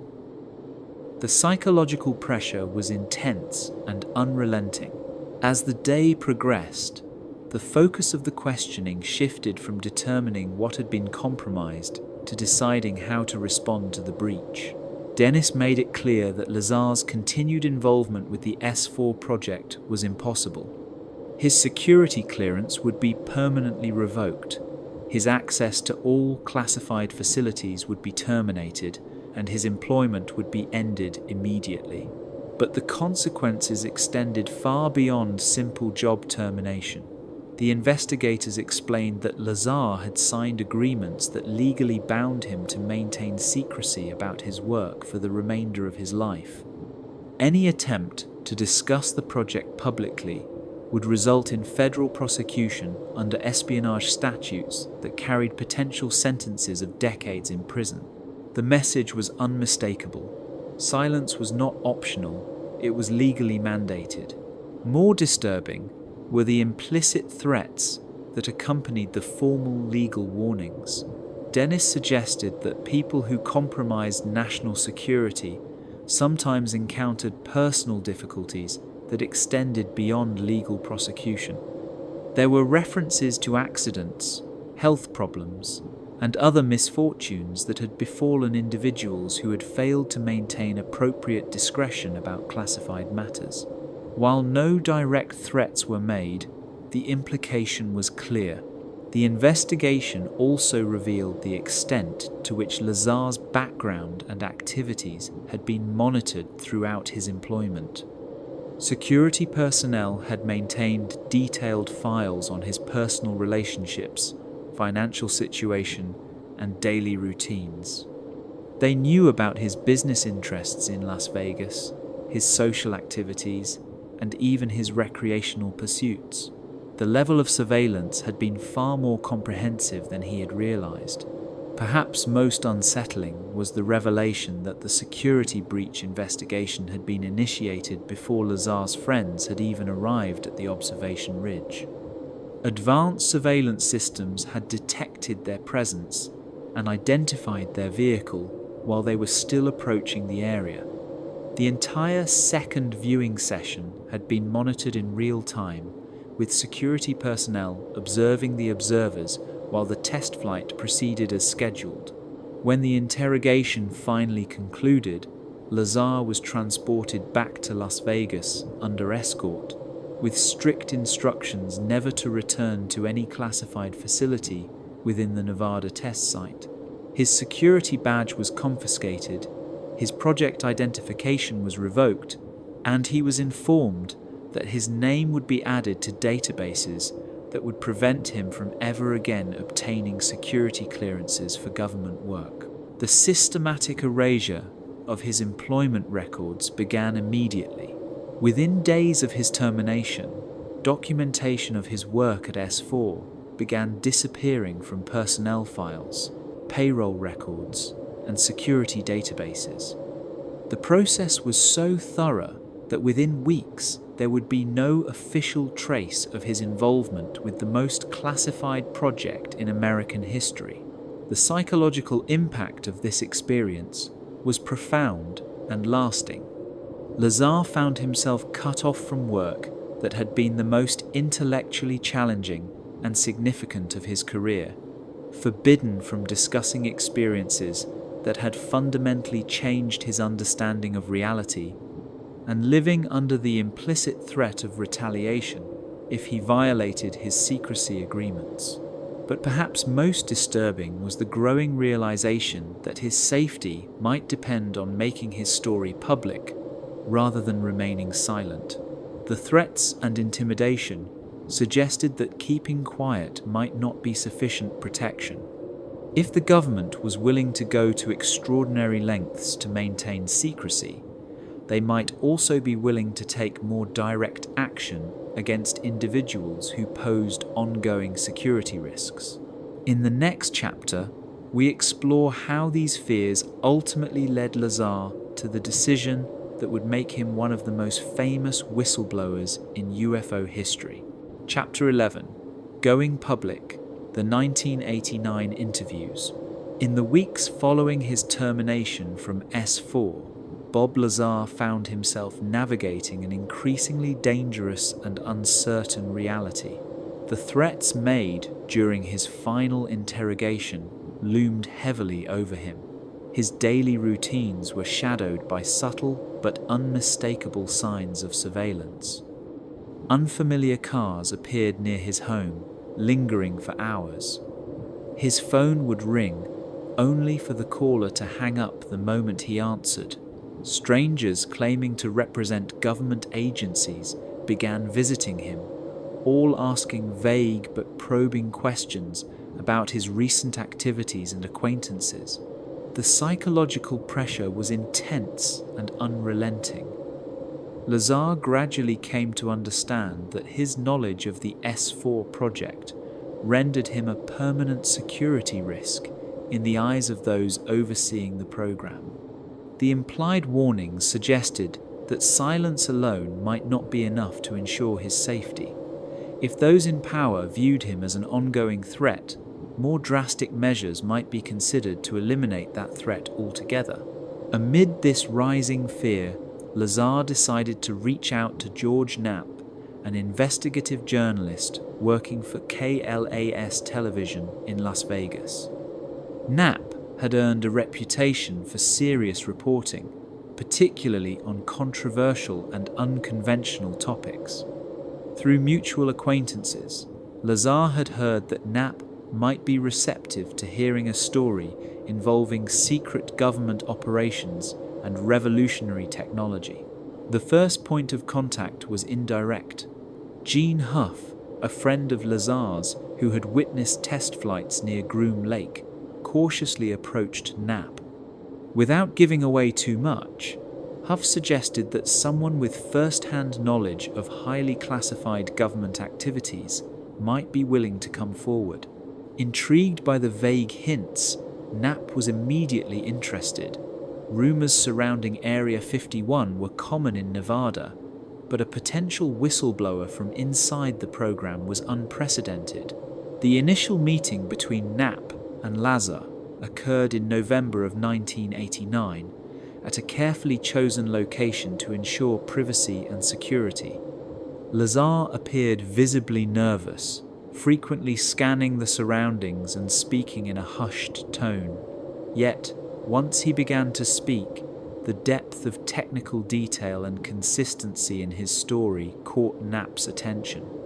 It was clear he was dealing with someone who had either genuine inside knowledge or a remarkable ability to simulate it. Lazar's choice to go public stemmed from a deep-seated fear for his life. He believed that if he remained quiet, those in charge of the S-4 program might still consider him a threat. But if he made his story public, any harm that came to him would appear suspicious and lend credibility to his claims.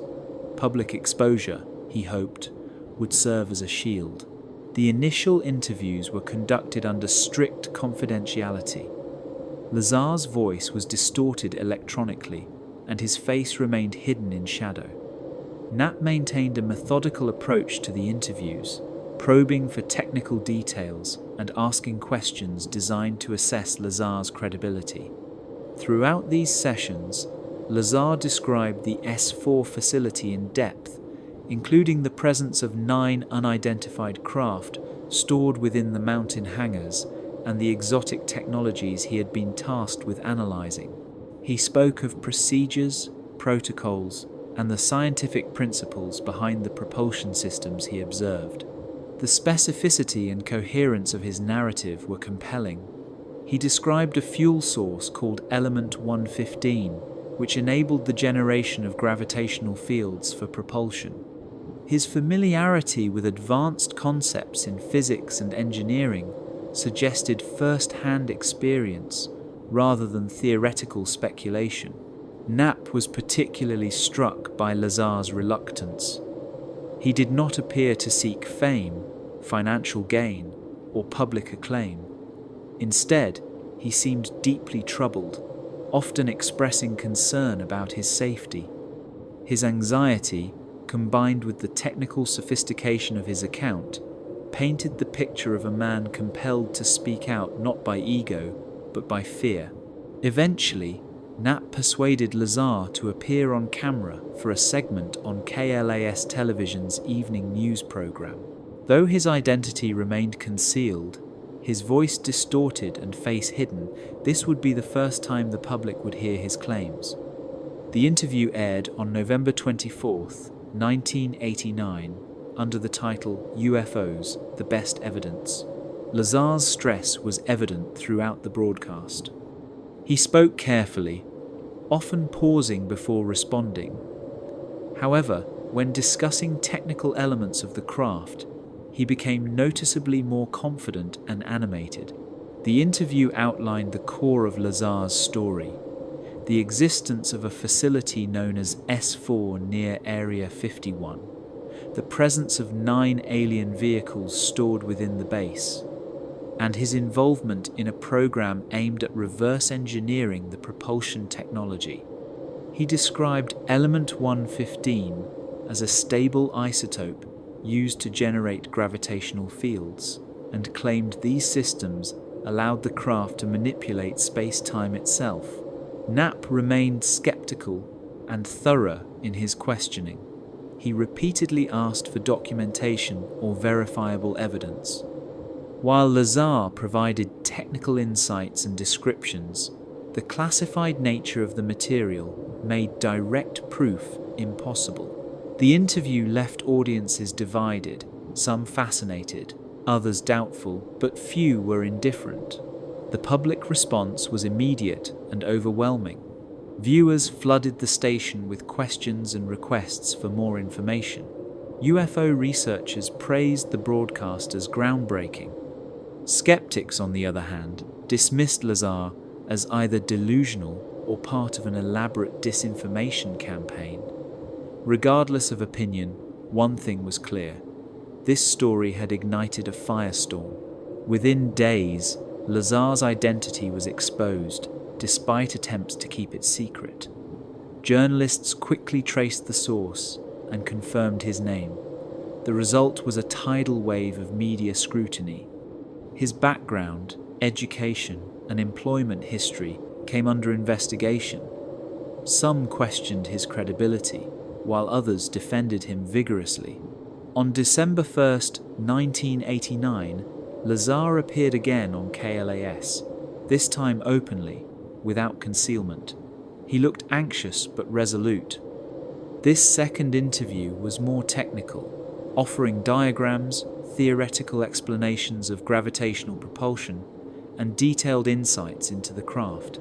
Whether one believed him or not, the sheer complexity of his claims demanded attention. The impact of Lazar's revelations went far beyond Las Vegas. National and international media outlets picked up the story. Area 51, once merely a location of speculation, was thrust into global consciousness. For the first time, the secretive base became a focal point in discussions about extraterrestrial life and advanced technology. In the next chapter, we will examine the global reaction to Lazar's disclosures and the swift, determined efforts to challenge his credibility. Chapter 12: The attacks on his credibility. The immediate aftermath of Bob Lazar's televised interviews in late 1989 brought the kind of attention he had been hoping to avoid.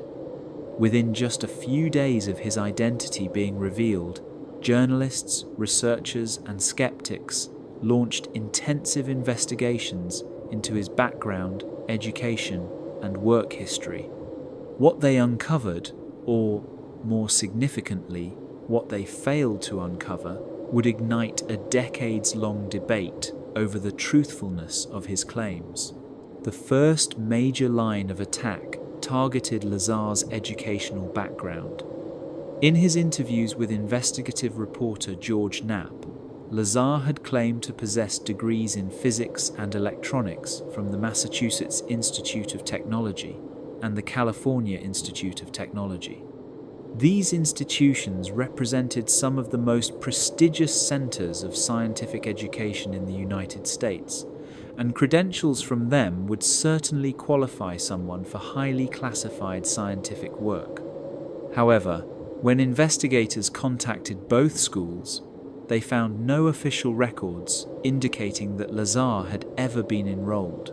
The registrar's office at MIT reported no documentation of a Robert Scott Lazar in any of their records. Similarly, Caltech provided no evidence that he had attended courses there. Even Pierce Junior College in California, where Lazar claimed to have begun his higher education, had no record of his enrollment during the years he had cited. To skeptics, these missing records were a smoking gun. They argued that someone claiming to be a physicist should be able to produce at least minimal documentation of their education. The complete absence of such evidence, they believed, pointed either to deliberate fabrication or self-delusion. In their eyes, if Lazar had lied about his education, it cast doubt on everything else he had claimed, including his story about working on alien technology at a secret base known as S-4. One of the earliest and most thorough investigations into Lazar's background came from British UFO researcher Timothy Good. Good not only contacted the universities Lazar mentioned, but also attempted to verify other details of his personal history. Phone directories from the time periods in question showed no listing for Lazar in either the Cambridge or Pasadena areas, where MIT and Caltech are located. This lack of traceable presence during those years added further skepticism to his story. Employment verification also proved complicated. Lazar claimed to have worked at Los Alamos National Laboratory prior to his alleged assignment at S-4. A 1982 phone directory from Los Alamos did list his name, but when investigators reached out to former employees, few remembered him. Those who did recall Lazar generally associated him with technical or support roles, not the position of a research physicist, as he had claimed. This ambiguity led some to suggest that Lazar may have indeed worked at Los Alamos, but in a lower-level capacity, perhaps as a technician. This would explain his name appearing in the phone book, but also account for the lack of recognition among senior scientific staff. Nevertheless, Lazar continued to insist he had been hired as a physicist, further widening the gap between his account and the available evidence. As the investigations progressed, they turned increasingly personal. Reporters uncovered legal issues in Lazar's past, including bankruptcy filings and his involvement in a Nevada brothel operation. Though these events were unrelated to his claims about extraterrestrial technology, critics used them to paint a portrait of someone whose moral judgment and trustworthiness were questionable. Even figures within the UFO research community began to doubt him. One of the most vocal and influential critics was Stanton Friedman, a nuclear physicist and longtime UFO investigator. Friedman conducted detailed inquiries into Lazar's academic and professional claims and became a central figure in challenging Lazar's credibility. What made Friedman's critique especially damaging was that it came from within the UFO research field, not from mainstream skeptics. Friedman dismissed the idea that the government could have completely erased someone's university records. Such a cover-up, he argued, would require extensive cooperation and coordination across multiple independent institutions. The absence of transcripts, student IDs, yearbook photographs, or even classmates who remembered Lazar suggested, according to Friedman, that he had simply never attended those universities in the first place. Lazar's scientific claims also faced heavy scrutiny. His discussions about Element 1, 15, gravity propulsion, and space-time distortion were reviewed by physicists who found numerous inconsistencies. Critics argued that his explanations often conflicted with established laws of physics and displayed misunderstandings no trained scientist would make. One such critic, Dr. David L. Morgan from Los Alamos stated publicly that Lazar's technical descriptions contained fundamental errors, coming from a scientist at the very lab Lazar had allegedly worked at. Morgan's comments added credibility to the notion that Lazar lacked the necessary scientific expertise to have been involved in the kinds of research he described. Supporters of Lazar, however, proposed a different interpretation. They argued that the lack of records was not evidence of deception but of government suppression.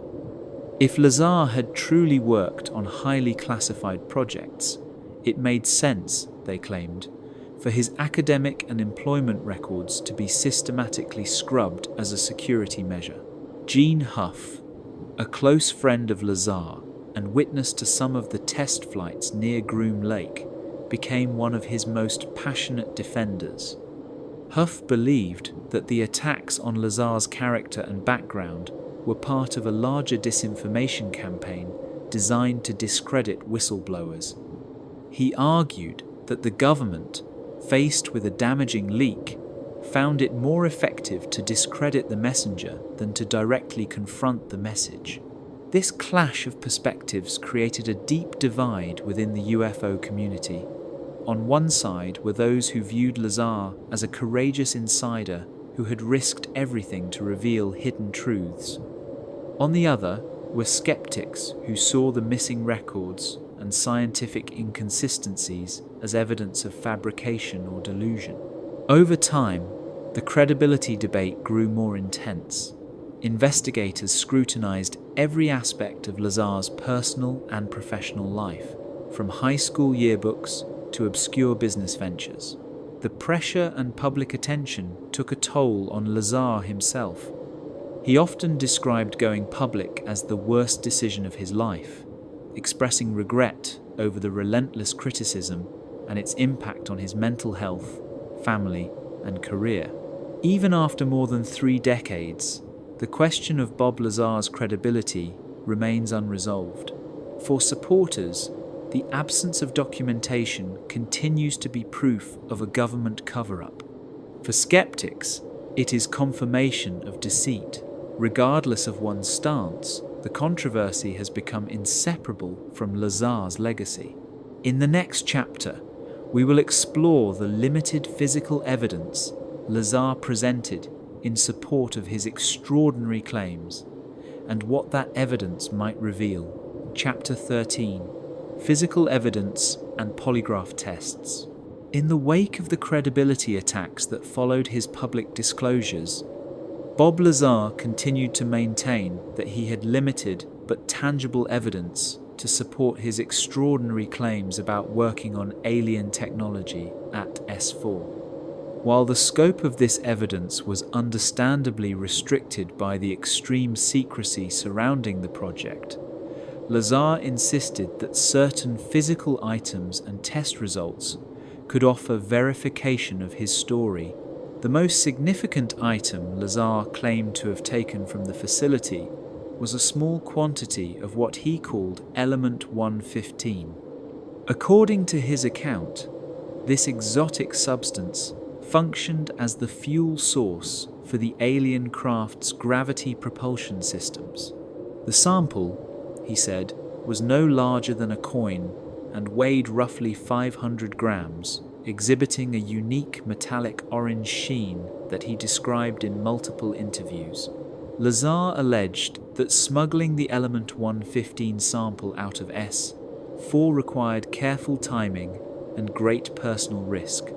He claimed to have hidden it in his belongings during one of his final visits to the site. Had he been discovered, he said, the consequences would have included immediate arrest and federal prosecution. This mysterious sample became a point of both hope and contention. For his supporters, a stable isotope of element 115 would represent undeniable proof of extraterrestrial technology. Such a discovery, they believed, could be examined by independent experts to confirm its otherworldly nature. If verified, It would bolster Lazar's most controversial claims and force a reconsideration of scientific understanding.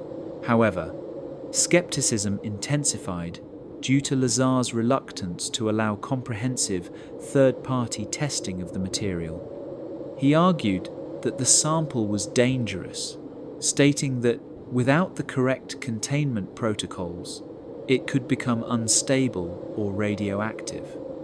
He warned that conventional methods of analysis might compromise its integrity or trigger hazardous reactions. This hesitation frustrated many researchers who viewed it as an evasive tactic. While Lazar did occasionally display the material in private demonstrations, the limited testing yielded inconclusive results. Witnesses reported that it appeared resistant to conventional cutting tools and displayed odd electromagnetic properties, but none of these traits could definitively prove the material's extraterrestrial origin. Without full laboratory analysis, the claims remained speculative. Another object Lazar pointed to as physical evidence was a hand scanner device, which he claimed had been used at S-4 for biometric security. Unlike typical fingerprint or palm scanners, this machine allegedly measured the internal bone structure of a person's hand.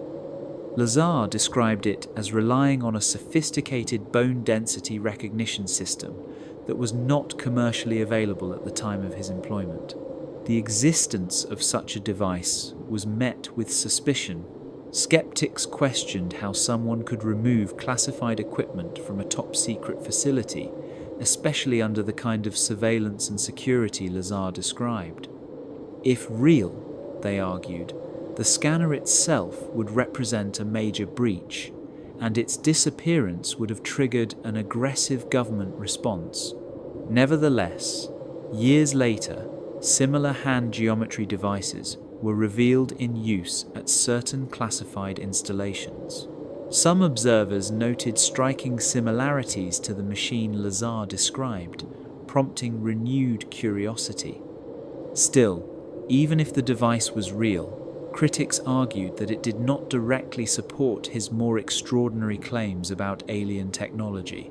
To bolster his credibility further, Lazar agreed to undergo multiple polygraph examinations. The first was administered by Ron Slay, a former examiner for the Los Angeles Police Department who had experience handling high-profile and sensitive cases. Slay focused on key questions about Lazar's employment at S-4, his involvement with alien craft, and the truthfulness of his public statements. The results of the initial test suggested that Lazar was responding truthfully, at least as far as he believed his answers. However, Slay noted that polygraph results could not determine whether a subject's memories were objectively accurate. The test could only assess whether the subject sincerely believed what he was saying. A second polygraph was conducted by Terry Tavernetti, another examiner with a background in security clearance evaluations. His test was broader in scope, diving deeper into technical details and Lazar's day-to-day experiences at S-4. Like the first examination, the results indicated no signs of deliberate deception. Again, however, the inherent limitations of polygraph testing left room for doubt. Supporters of Lazar pointed to these results as evidence that he was being truthful, or at least that he believed what he was saying. They argued that someone constructing a lie as complex and detailed as Lazar's story would likely falter under sustained questioning, especially when asked about specific scientific processes and technologies. Skeptics countered by highlighting the unreliability of polygraph examinations. These tests are inadmissible in most legal contexts due to their vulnerability to manipulation and false positives. Some individuals, they argued, are naturally adept at calming their physiological responses, and others might pass a test simply because they have come to believe their own false memories. The most contentious responses on the polygraph came from questions about Element 1, 15, and the operation of alien propulsion systems. In both examinations, Lazar's responses suggested he was being truthful, but critics noted that this still did not prove the claims themselves were real, only that Lazar was consistent and confident in his narrative. Lazar openly acknowledged the limits of the evidence he could provide. He explained that the extreme security at S-4 made it nearly impossible to remove documentation or materials. What little he did possess, he claimed, had been acquired during moments of opportunity rather than through any planned effort to leak information. The lack of definitive physical evidence placed both believers and skeptics in a difficult position. If the program Lazar described truly existed, it would have been designed to leave no verifiable trace. Therefore, the absence of proof could be interpreted either as confirmation of a successful cover-up or as confirmation that the story itself was a fabrication. Over the years, the alleged Element 115 sample, the biometric scanner, and the polygraph results remained central to the debate. None of the physical items were subjected to the kind of rigorous scientific scrutiny needed to settle the issue definitively. The questions they raised endured, inviting both curiosity and criticism. In the next chapter, we explore how Bob Lazar's testimony helped transform Area 51 from a secret military site into the world's most famous UFO location. Chapter 14: The Legacy of S-4. The transformation of Area 51 from a relatively unknown military installation into a global cultural phenomenon can be traced directly to Bob Lazar's groundbreaking interviews with George Knapp in 1989. Before Lazar spoke publicly, Area 51 existed largely in the periphery of public awareness. It was known primarily to aviation hobbyists and a handful of UFO researchers who speculated that secretive testing was taking place in the Nevada desert. But after Lazar's revelations, the base quickly became synonymous with extraterrestrial technology and high-level government conspiracy. The immediate aftermath of Lazar's testimony saw a surge of curiosity around Groom Lake. Within mere months of his televised appearance, intrigued individuals began flocking to the area. Travelers arrived in the nearby towns surrounding the base, hoping to witness unusual aircraft or catch a glimpse of something alien. The tiny community of Rachel, Nevada, located just outside the restricted zone, suddenly found itself transformed from a quiet desert outpost into the unofficial epicenter of UFO tourism. One of the most notable figures in this shift was Pat Travis, the proprietor of the Little Ailey Inn, Rachel's only roadside restaurant and motel. What had once been a modest stop for truckers and local ranchers quickly evolved into an internationally known destination for UFO enthusiasts.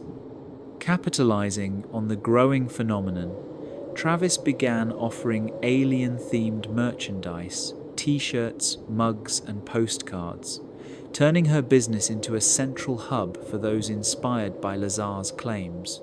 By 1996, the state of Nevada recognized the significance of the growing cultural wave. In a formal nod to the growing UFO lore, State Route 375 was officially designated as the Extraterrestrial Highway. The route, which cuts through the remote desert leading toward Area 51, was soon marked with alien-themed road signs, attracting even more visitors. The State Tourism Board leaned into the mystery, encouraging travelers to explore the region and experience its otherworldly allure. The fascination was not limited to tourists. Filmmakers, authors, and journalists descended on the area, inspired by Lazar's narrative and seeking to uncover further truths. The desert roads around the restricted perimeter soon became populated with skywatchers and amateur researchers. Many claimed to witness strange lights or unconventional flight paths in the night skies. Though skeptics attributed most of these sightings to experimental military aircraft, the association with alien craft had already taken firm root in the public imagination. Lazar's influence rapidly extended into pop culture. In 1996, the blockbuster film Independence Day featured Area 51 as the government's hidden base for housing alien spacecraft. The depiction echoed Lazar's descriptions and introduced his themes to a global audience. Films, television shows, and novels that followed frequently included plotlines centered around the base and its supposed extraterrestrial secrets, further solidifying its mythos. Though the scientific community remained generally skeptical, sociologists and cultural theorists found the evolution of Area 51's image to be a fascinating case study. The base became an enduring symbol of how conspiracy theories develop and gain traction, especially when intertwined with themes of technological secrecy and government mistrust. Lazar's claims about Element 115, gravity amplification, and alien propulsion systems became foundational to the evolving mythology. His detailed technical descriptions served as a blueprint for how alien technology might work, shaping the direction of subsequent UFO narratives. Over time, many new reports from alleged whistleblowers and experiencers echoed Lazar's terminology and concepts, either lending credence to his story or demonstrating its widespread influence. Of all his claims, Element 115 became one of the most widely discussed. In 2003, scientists succeeded in synthesizing a super-heavy element known as moscovium, assigned atomic number 115. Lazar's supporters were quick to point out that he had described such an element years earlier. However, skeptics noted that the synthetic element was highly unstable, decaying in a fraction of a second, far from the stable isotope Lazar claimed had been used as fuel. Still, the coincidental naming and number intrigued many. The growing public obsession also forced changes at the government level. For decades, authorities had refused to acknowledge the very existence of Area 51.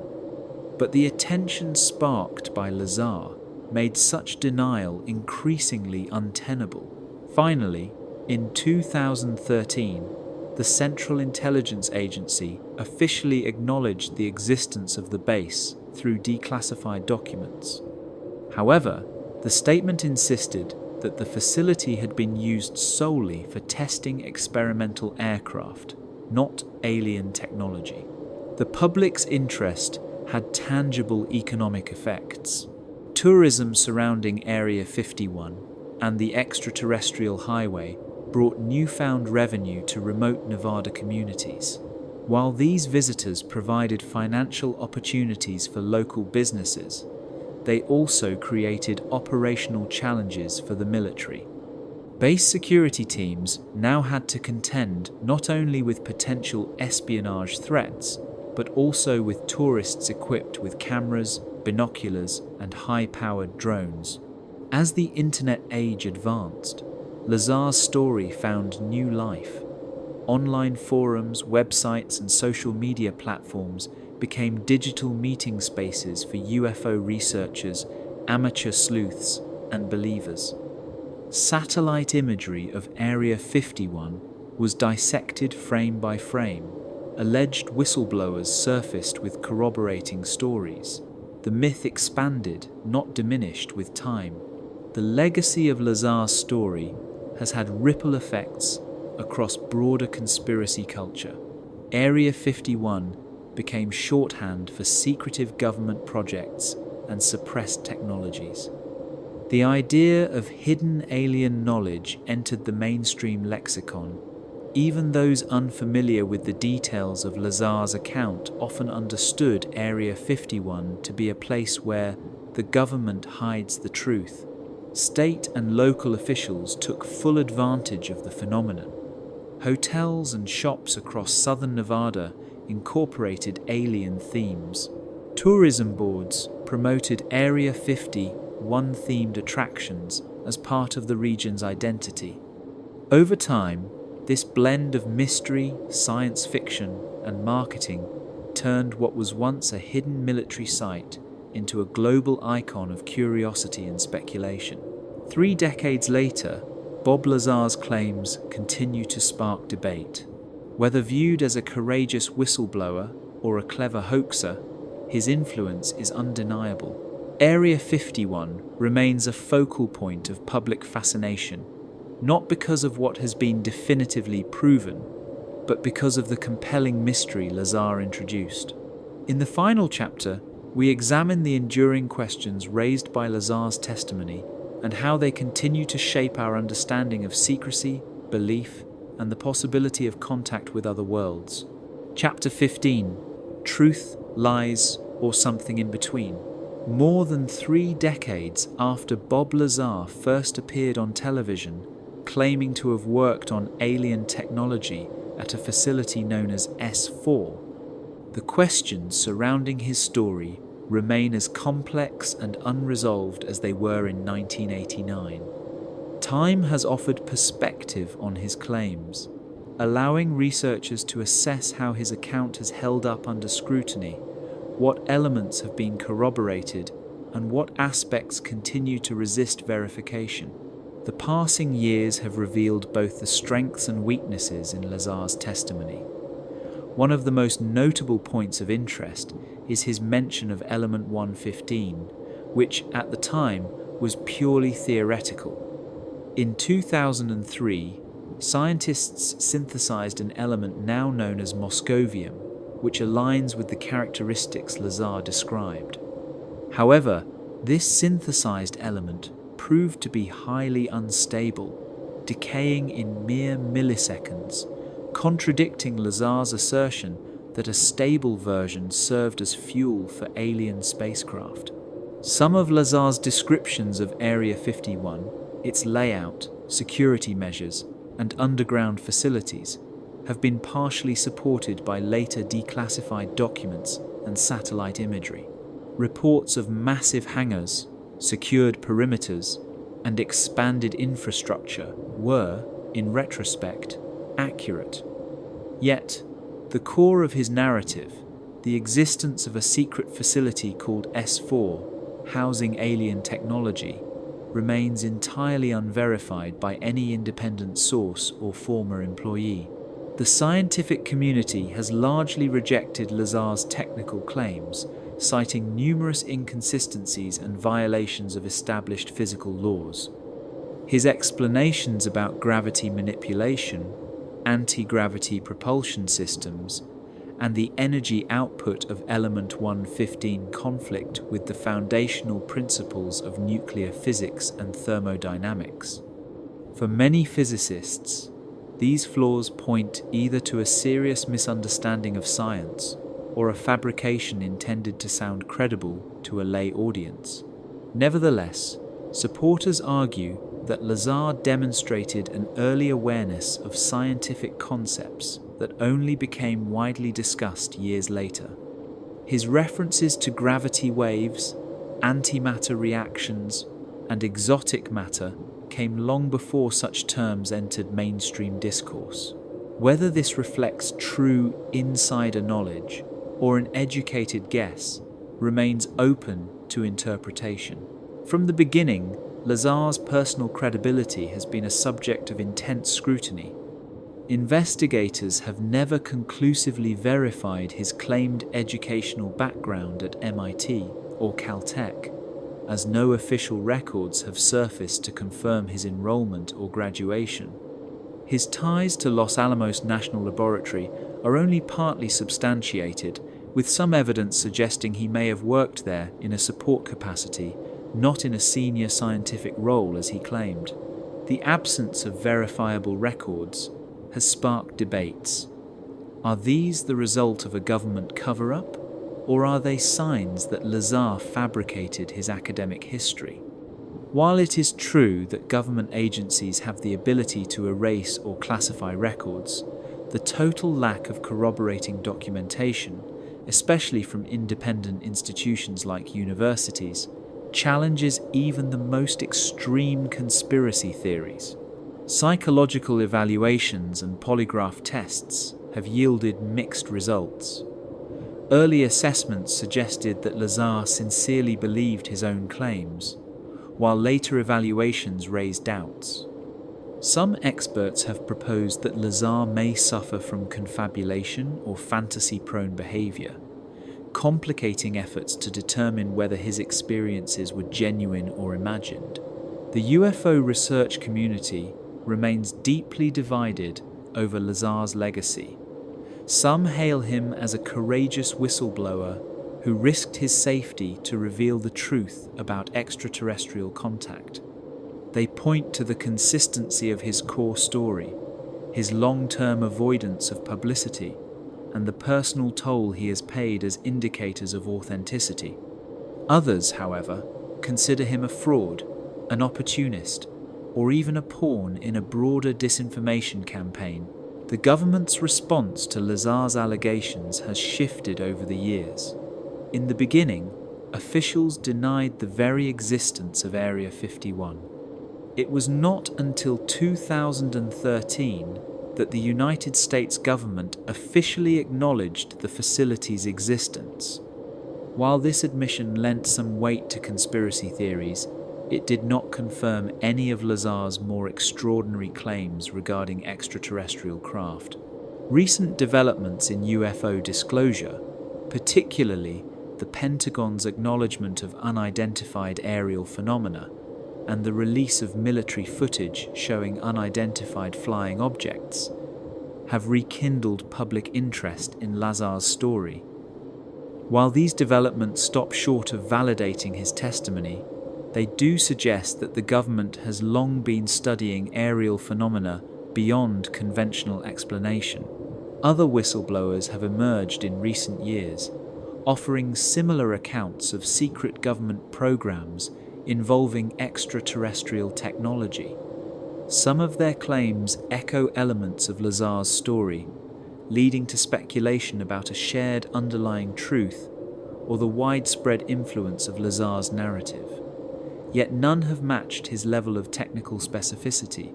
A central question in evaluating Lazar's credibility is his motivation. Unlike many in the UFO subculture, he has avoided monetizing his story. He has declined speaking tours, rarely given interviews, and largely distanced himself from the UFO community. Such behavior appears more consistent with someone overwhelmed by unwanted attention than with someone chasing fame or profit. Still, alternative explanations are plausible. A person with false memories or delusions might also avoid public scrutiny. Likewise, an individual participating in a disinformation campaign might remain elusive to preserve their credibility. A lack of financial motive does not necessarily confirm truthfulness. Regardless of its veracity, Lazar's account has had an undeniable impact on popular culture and public imagination. From Element 1, 15 to gravity amplifiers, the terminology he introduced has become part of modern UFO mythology. His story helped turn Area 51 into a global symbol of secrecy and speculation. Ultimately, Lazar's case raises important questions about how we determine truth in an age of classified information and advanced technologies. The absence of evidence is not always evidence of absence, but neither is it confirmation. Whether he was a whistleblower, a fantasist, or something in between, his story compels us to reflect on secrecy, belief, and the limits of our understanding. In the end, perhaps the most enduring mystery is not what Lazar saw, but what we're willing to believe. Thank you for joining us on this journey into one of UFO history's most controversial testimonies.